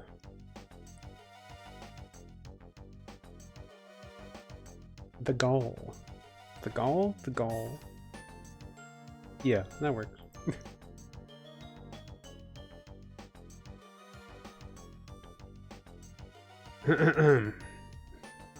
Dramatic. The annex was rather simple compared to the main estate. Yeah, the doorknob. The doorknobs all had the Duke's crest chiseled against them. As Claire walked from the annex to the estate, the servant stared. She was just in her nightgown, but she had a question. The front of the Duke's estate was closed. The butler standing in front of it said Claire was no longer allowed to enter. She would be escorted out soon with her belongings. Jackie must have prepared before.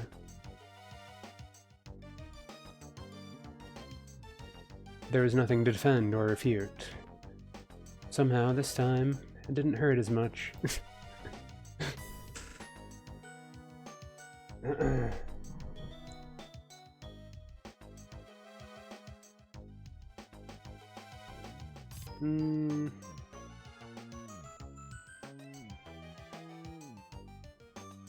The door slammed and Claire stares at the doorknob. Yeah, it was supposed to be like, why is she focusing on the doorknob? Don't worry about it. She's not autistic. She, in her mind, she's like, there's so many germs on this thing.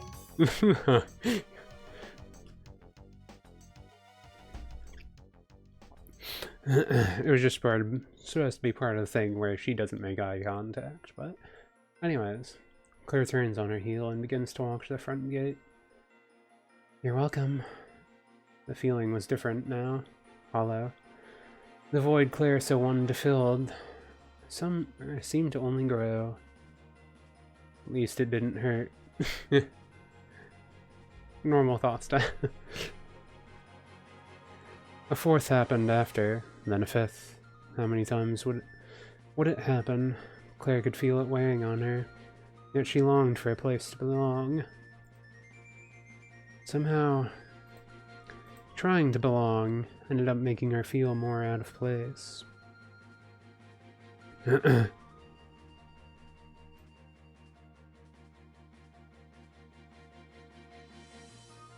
Save.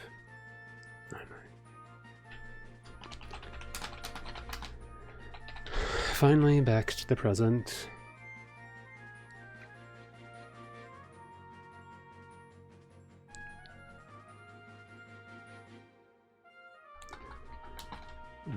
At age 29,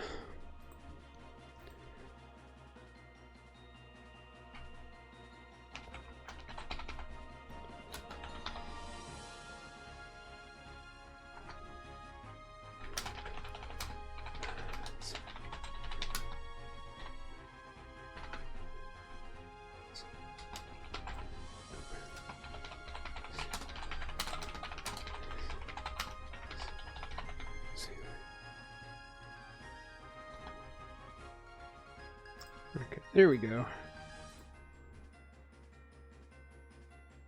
Finally back to the present, at age 29, Claire's closed eyes open, staring back at the basement ceiling.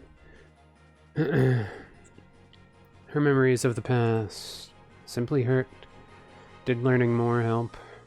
Did apologizing more help? She was always the bad one. Daniel kept living his life.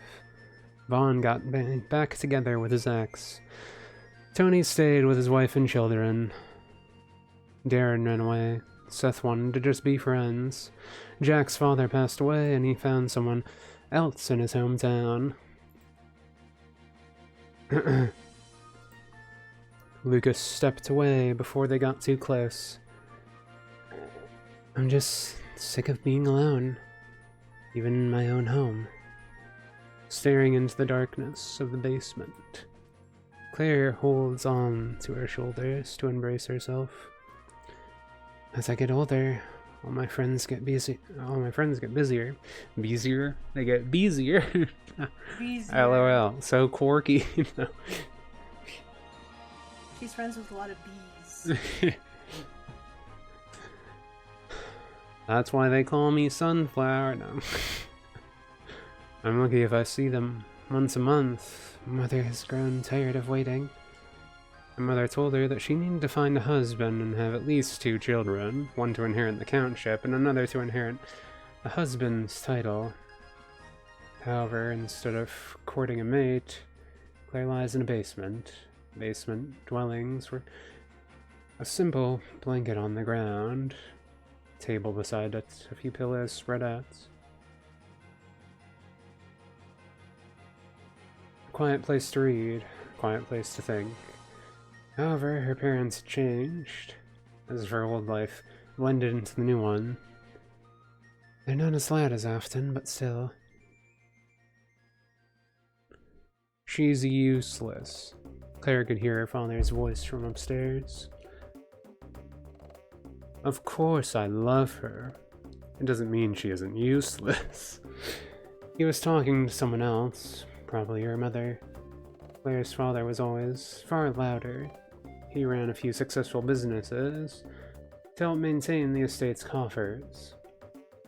Did she even do anything? When I was her age, I worked 3 different jobs at the same time. Oh, good. We'd be better off arranging a... Boomer. We'd be better off arranging a marriage in another country. At least she'd stop wasting all our money. She's almost 30 and still living here without even working. Oh my god, sounds just like our lives right now. 20. No, it's completely unrelated.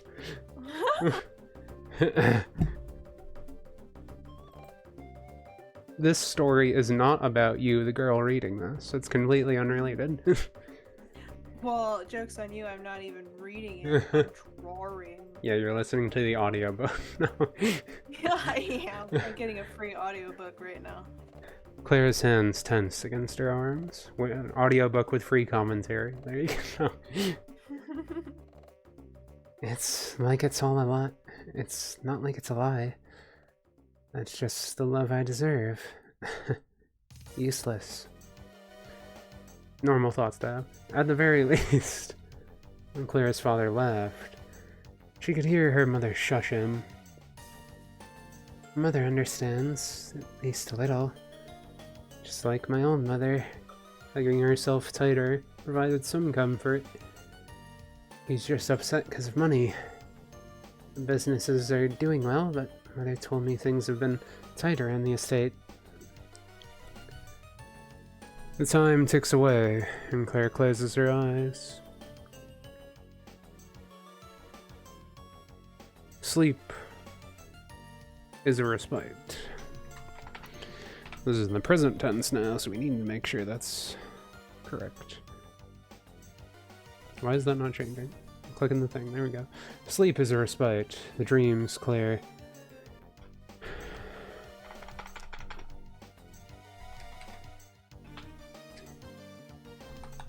The dreams Claire sees show her much. People show her concern, beautiful scenes of nature, gaining abilities to stand against struggles.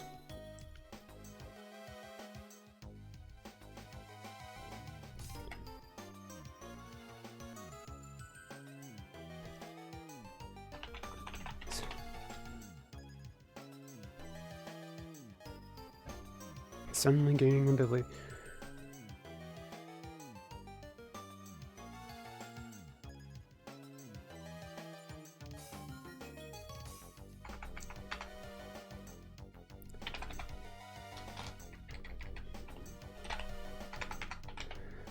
Claire sees how the dreams Claire sees show her much. People show her concern, beautiful scenes of nature, and her gaining the ability to stand against struggles. Dreams truly were an escape.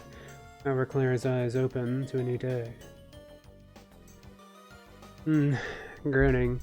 The tired girl. Tired girl. Me, FR. No. Rage trail off and she stares at me. Oh wait, no. Why not lose my place? Where am I? It's during the day.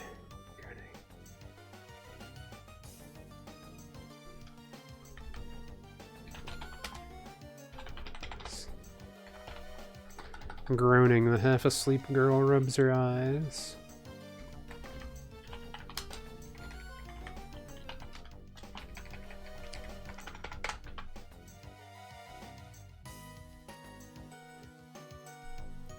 And she sits up from her bundle of cushions on the floor. I really gotta stop falling asleep on the floor.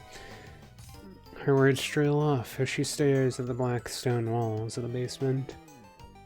Lily used to make sure I would go to bed. What do I do? Looking at her hand, she sighs. I don't have special powers. I came to this world and lived it up as a girl. How stupid did I live? It's like 2 decades went by in a flash, and all I can remember is 1 decade. Normal things. Just like, hey, whoa. Hold up, what? You know, I'm starting to see a pattern. Every time you see normal things, then it's probably not normal. What? You don't wake up in a basement? You don't wake up in a cold, dark basement? I have before, actually. I've lived in a basement for about 11 months. Well, there you go. Just like you, FR. For real, she's just like me, for real! Her room isn't even in the basement. She just makes her hidey hole the basement. Her weird basement hole. Her weird basement hole. Why do you keep sending stairs? Because why not? I guess if you got them. If you got them, use them.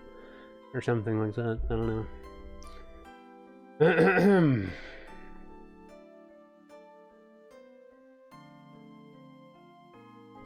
Lo and behold.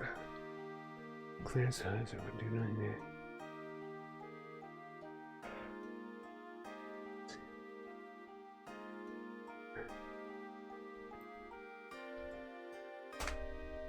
I'm gonna separate that paragraph. Her words trail off. She stares at the black stone walls. Basement.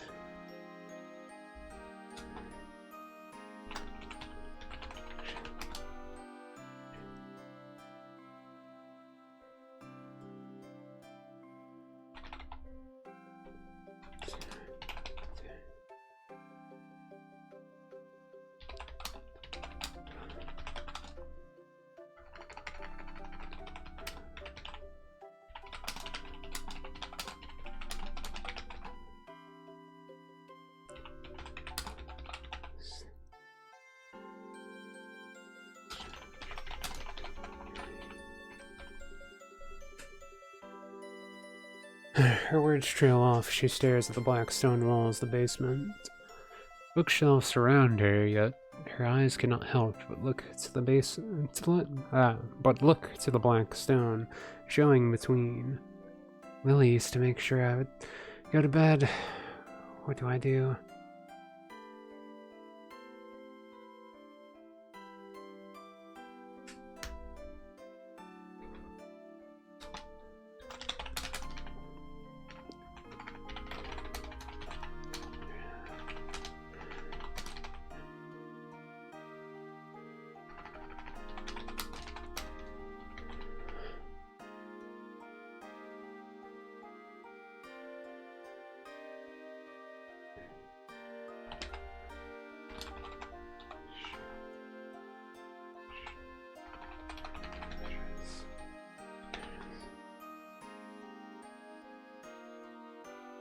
With another groan into her palm, she stretches.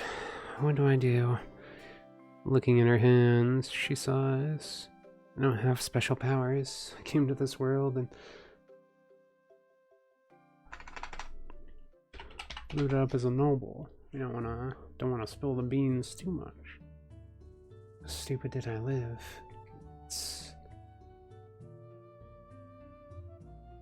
It's like 2 decades went by in a flash, and all I can remember is 1 decade.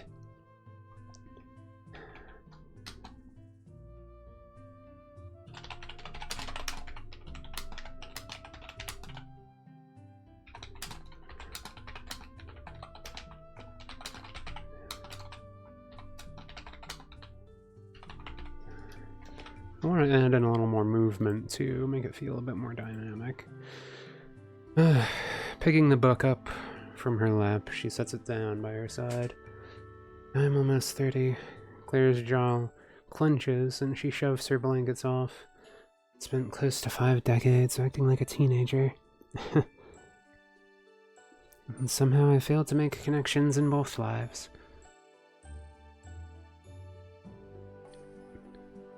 I want to try and make it more ambiguous of what she actually knows from her past life. Somehow I failed to make connections in both lives. Standing herself up, she dusts off the back of her dress and yawns into her palm.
Yeah, quick.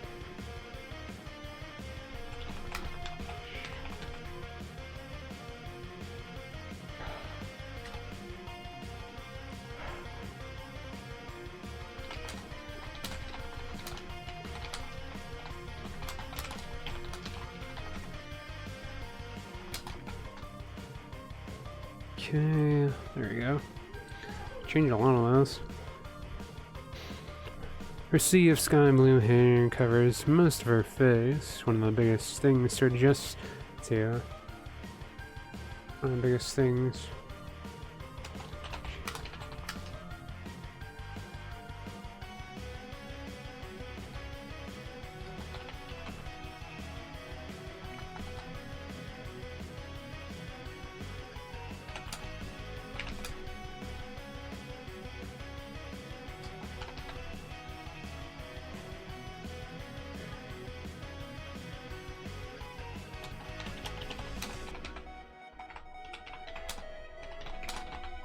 One of the biggest things she had to adjust to in her noble life.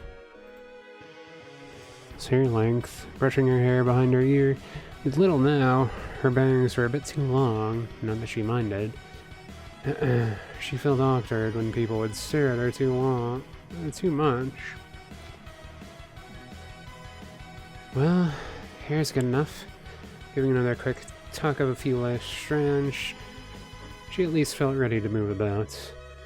I fell into the trap of escapism media. Being brought here, I just did the same thing.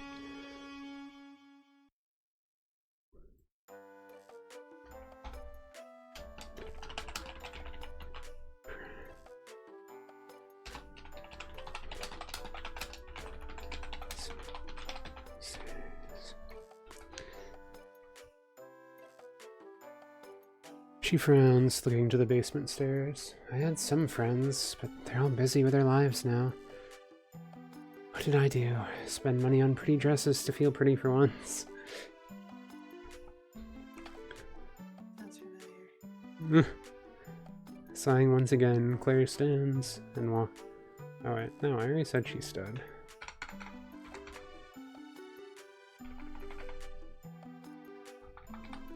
Sighing once again, she walks upstairs with a comfy pair, but still blue loafers on her feet.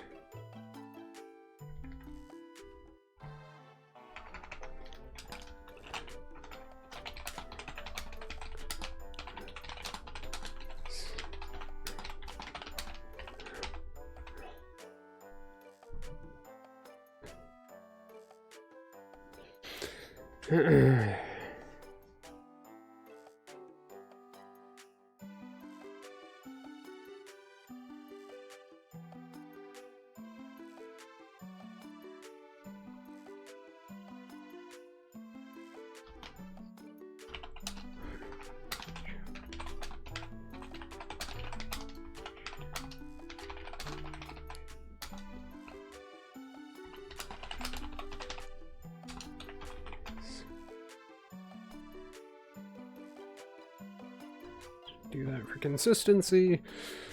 Sighing once again, she walks upstairs with a comfy.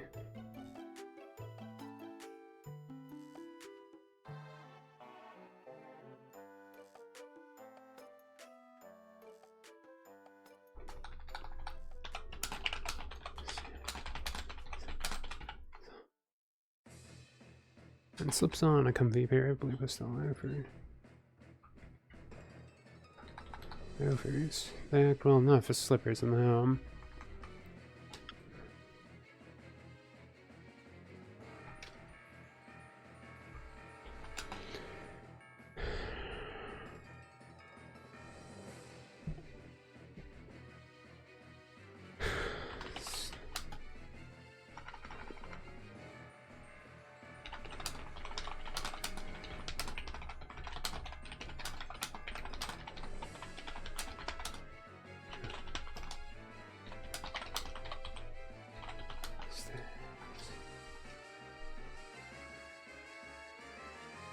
Father's probably in his office.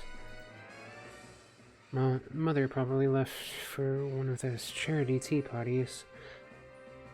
Scanning down the long hallway. She does charity. She can't be bad. And people that do charity aren't evil.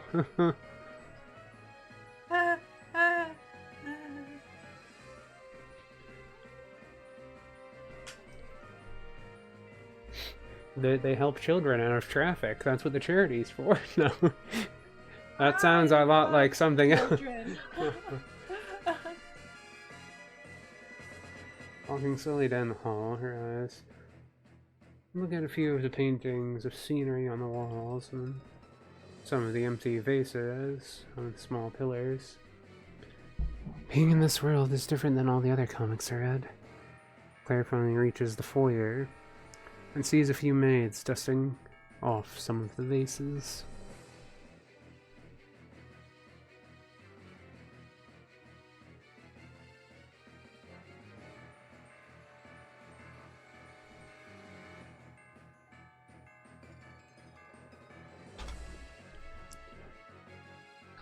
Break up this paragraph.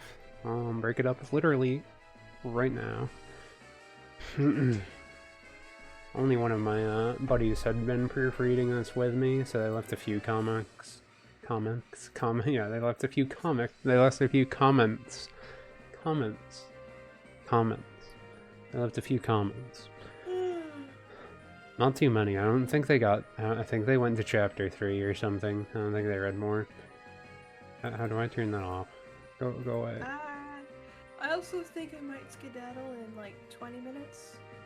That's fine. It's been a while. Actually, has it been a while? How long has it been? It's been like almost 3 hours? You almost made it 3 hours.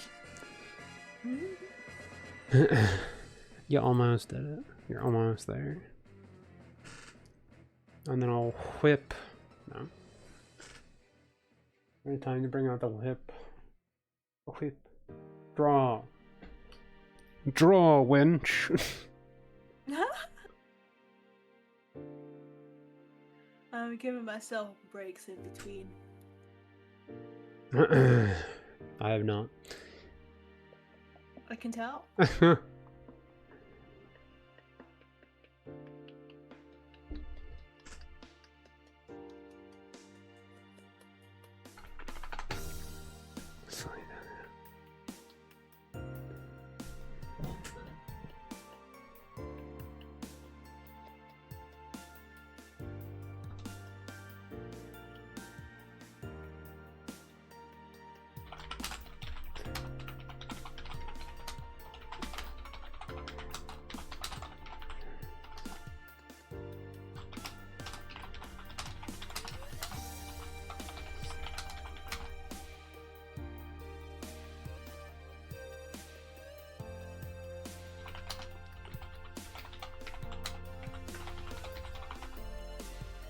At least not as stifling as the Marcus's estate.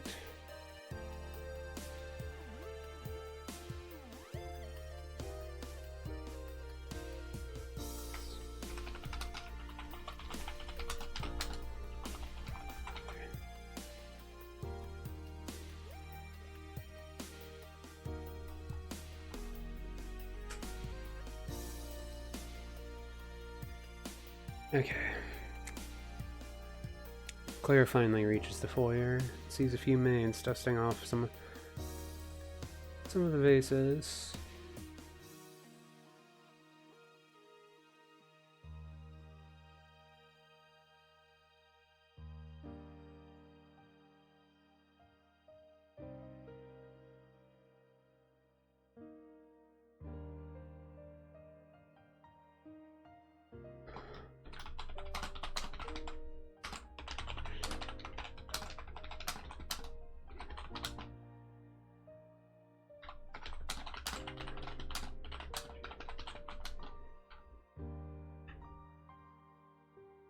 Claire reaches the foyer and sees a few maids dusting off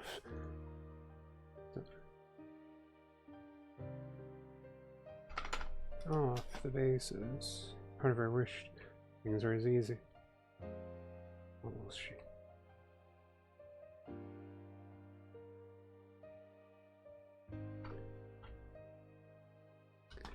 Cannot help.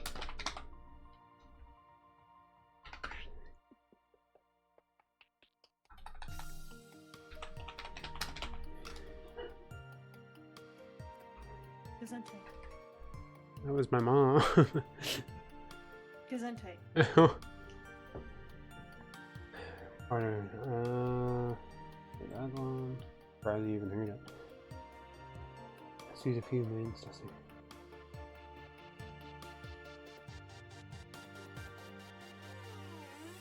Part of her cannot help but wish things were as easy as the novels she reads.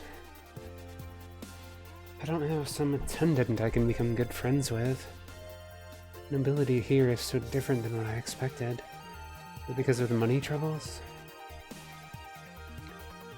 Claire's voice trails off. And she walks upstairs.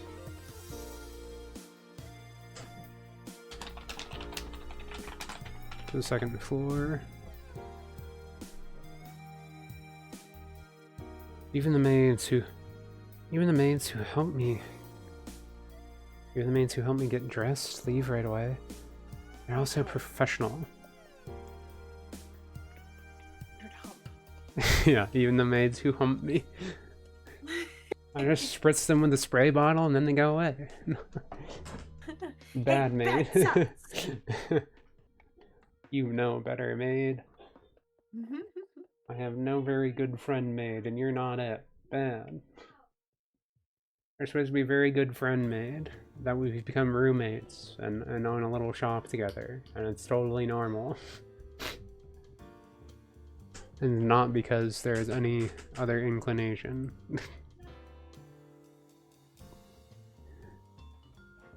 Stopping in front of a white, double-wide door.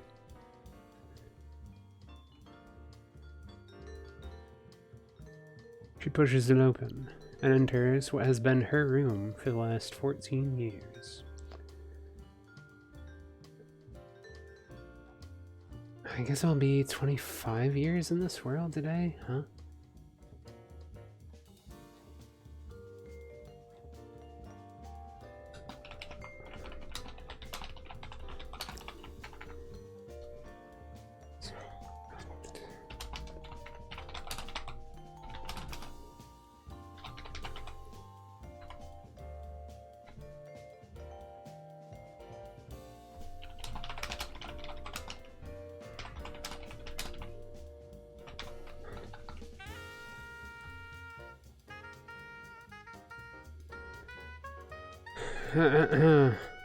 I guess it'll be 25 years old.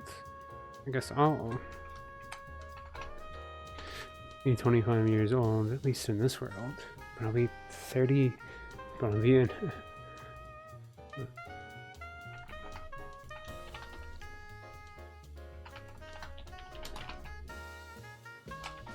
the 30, buddy, huh? Posing the question, no one responds. She walks to her bed and flops down onto it, pressing her head into the pillow. What do I do? I keep asking that a lot. Just sneak out.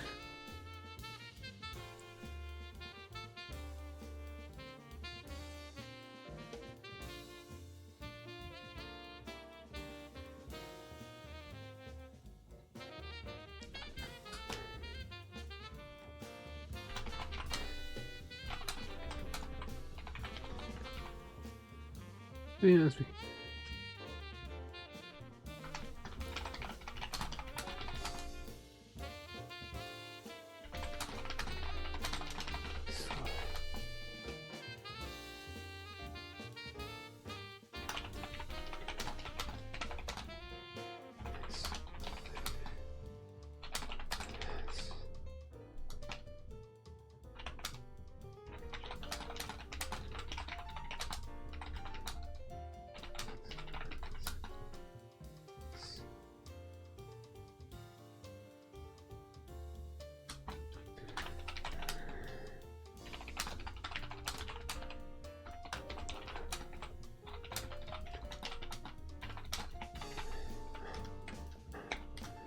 Mother and father.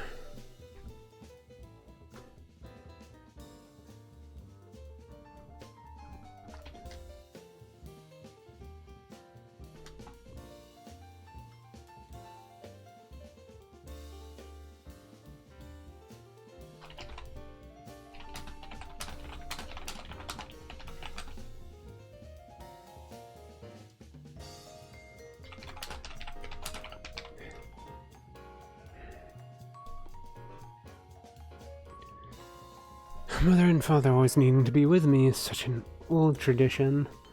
They'll get mad if they find out, won't they?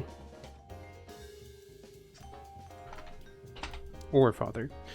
Just one of them. The way nobles are treated was certainly different from what Claire had seen novels she read. She expected a bodyguard and maid, not to be guided by her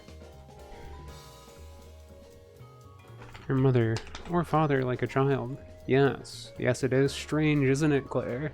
Isn't it, Claire? Isn't it strange? Please, please. It's strange, isn't it?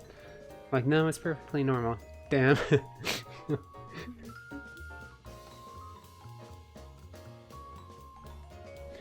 Even her prospective partners never let her leave home alone. Yes, that's strange, isn't it? No, it's normal. Is my hair covered in blood? No, that's fine. Never mind. Ignore that. What is covered in what? Even her prospective partners never let her leave home alone. The libraries are all massive, but it'd be nice to buy a book for myself.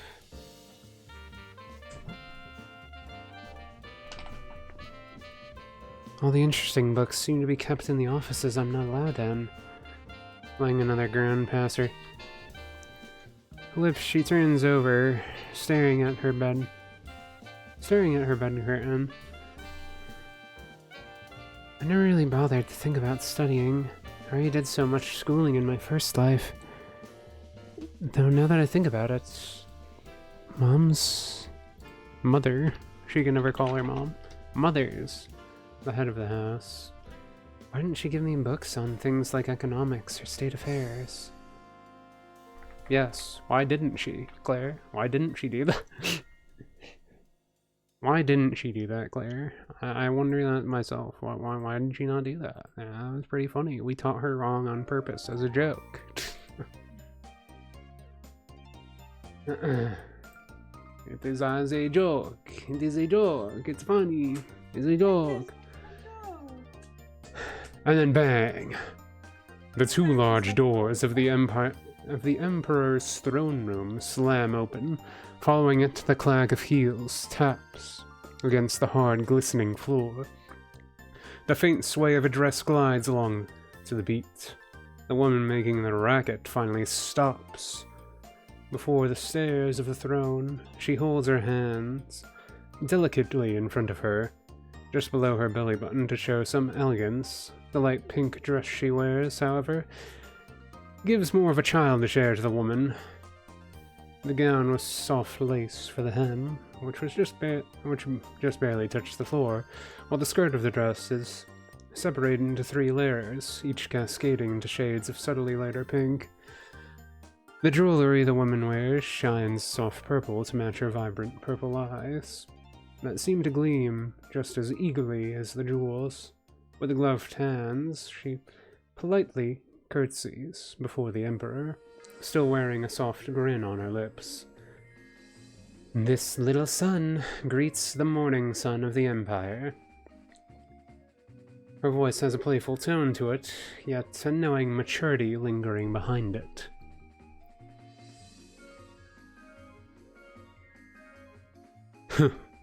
Such pleasantries aren't needed, Princess Shard. The Emperor, a scruffy-looking black-haired man with a white-trimmed beard, huffs and puffs. Despite his refined speech, he gives the princess a grin in return. Unlike her, he wears a rather plain black vest and black pants, and a pair of black loafers as well. He likes black. Though he does wear a silver band on his ring finger, he has little color beyond it. However, unlike the princess's eyes, the Emperor has yellow eyes which appear almost bright against his dark clothes. What do you need this time? I already got rid of your father and mother, didn't I? The so-called princess gives a slight bow and straightens herself out. That's true. The Shard Grand Duchy exists only because you allowed me to retain it. Rolling his eyes, the Emperor stands up, starting to stroke his beard. Your mother and father were trash. I'm glad only our bloodlines were connected. And though, as you know, I lack an heir, unlike those two, you're actually made of something. You've actually made something of yourself. His eyes look to the princess, and he smiles, his teeth gleaming like sharp fangs. With sharp fangs, I should say. They are sharp. The construction business you created kept the North alive. I can't possibly manage that. It's better to leave it to you. But you already know I asked you here, don't you?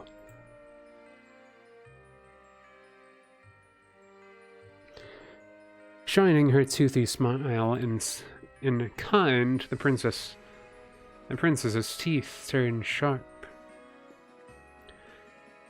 Of course, you wish to have a crown princess, now don't you? I know you resent the Shard family for plenty of things. Though, as you so pointed out, I stand above my family name. Sitting back down on his throne, the Emperor's eyes looked to the empty seat beside him. My wife passed some time ago. For better or worse, you've inherited the royal blood. You're the only one smart enough and strong enough to sit as the Empress.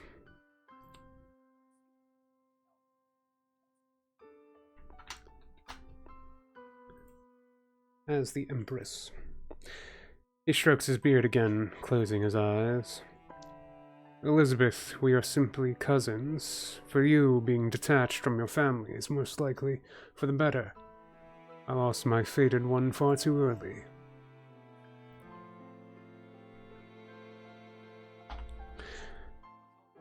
Pausing for a moment, he opens his eyes and stares piercingly at Princess Elizabeth. They were idiots, but they were strong. Your grandmother is not much better, but she at least knows how to stay quiet. She'll tend to state affairs of the Grand Duchy as needed. You'll handle the rest of the Grand Duchy with your vassals. The territory is far too large for the Empire to simply absorb again. We need to elect new nobles. Tapping his fingers against his armrest, he sighs. You'll need your own heir in order to maintain the Grand Duchy. You'll need your own heir to maintain the Grand Duchy. The Grand Duchy? The Grand Duchy. Or at least capable vassals that can manage it, till the seat can be filled with someone you trust. Though because of that, even as Crown Princess and a Grand Duchess, you'll need to find your fated one.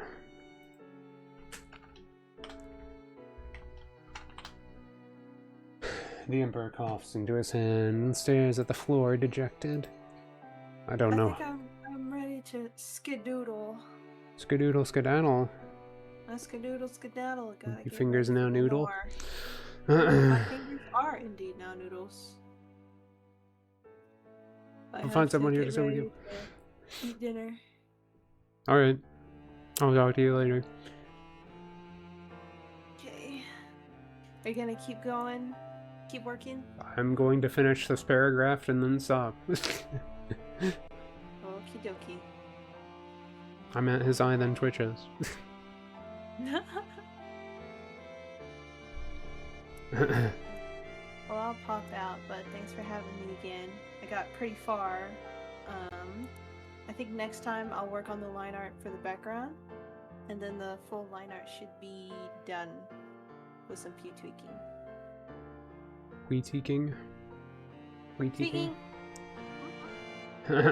Okay. I look forward to seeing more orb. More orbule. Always more orb. Well, good luck for the rest of the stream, and Oh. Is this the first chapter? This is the second chapter. Second chapter. Are you at the end of the second chapter already? No, I was reading the rest of this paragraph, but there's still more to it. Okay. We both did a lot today. Yeah, the second chapter is just introducing the other character, the other lead. Question mark. Dun dun dun. Dun dun. Okay. Well, I got a skedoodle, but bye. Thanks for having me again. Yep. See you. But yes, let's finish this paragraph at least. He then twitches as he stares at Elizabeth with some anger. And don't go finding any more of those low-down, foolish miscreants. I left a list of single nobles, male and female. Doesn't matter to me who you choose. You know how our powers work.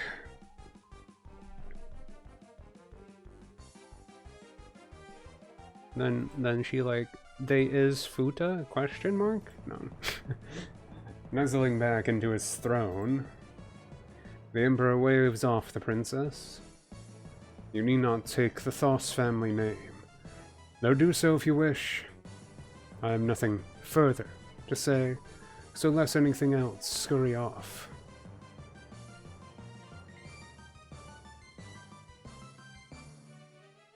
Rolling her eyes, Elizabeth shakes her head. Scurry off? Don't worry, I don't plan on dirtying my paws on this floor. The Emperor glares and she laughs. As you wish, Emperor.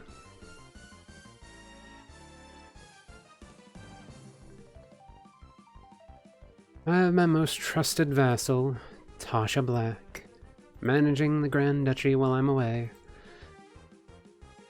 Dear Grandma can play with the estate as she likes. I'm done with it. I got a villa on the border of the territory to conduct meetings if Tasha requires me to decide on something important. Though for the time being, I'll be staying here at my estate in the capital.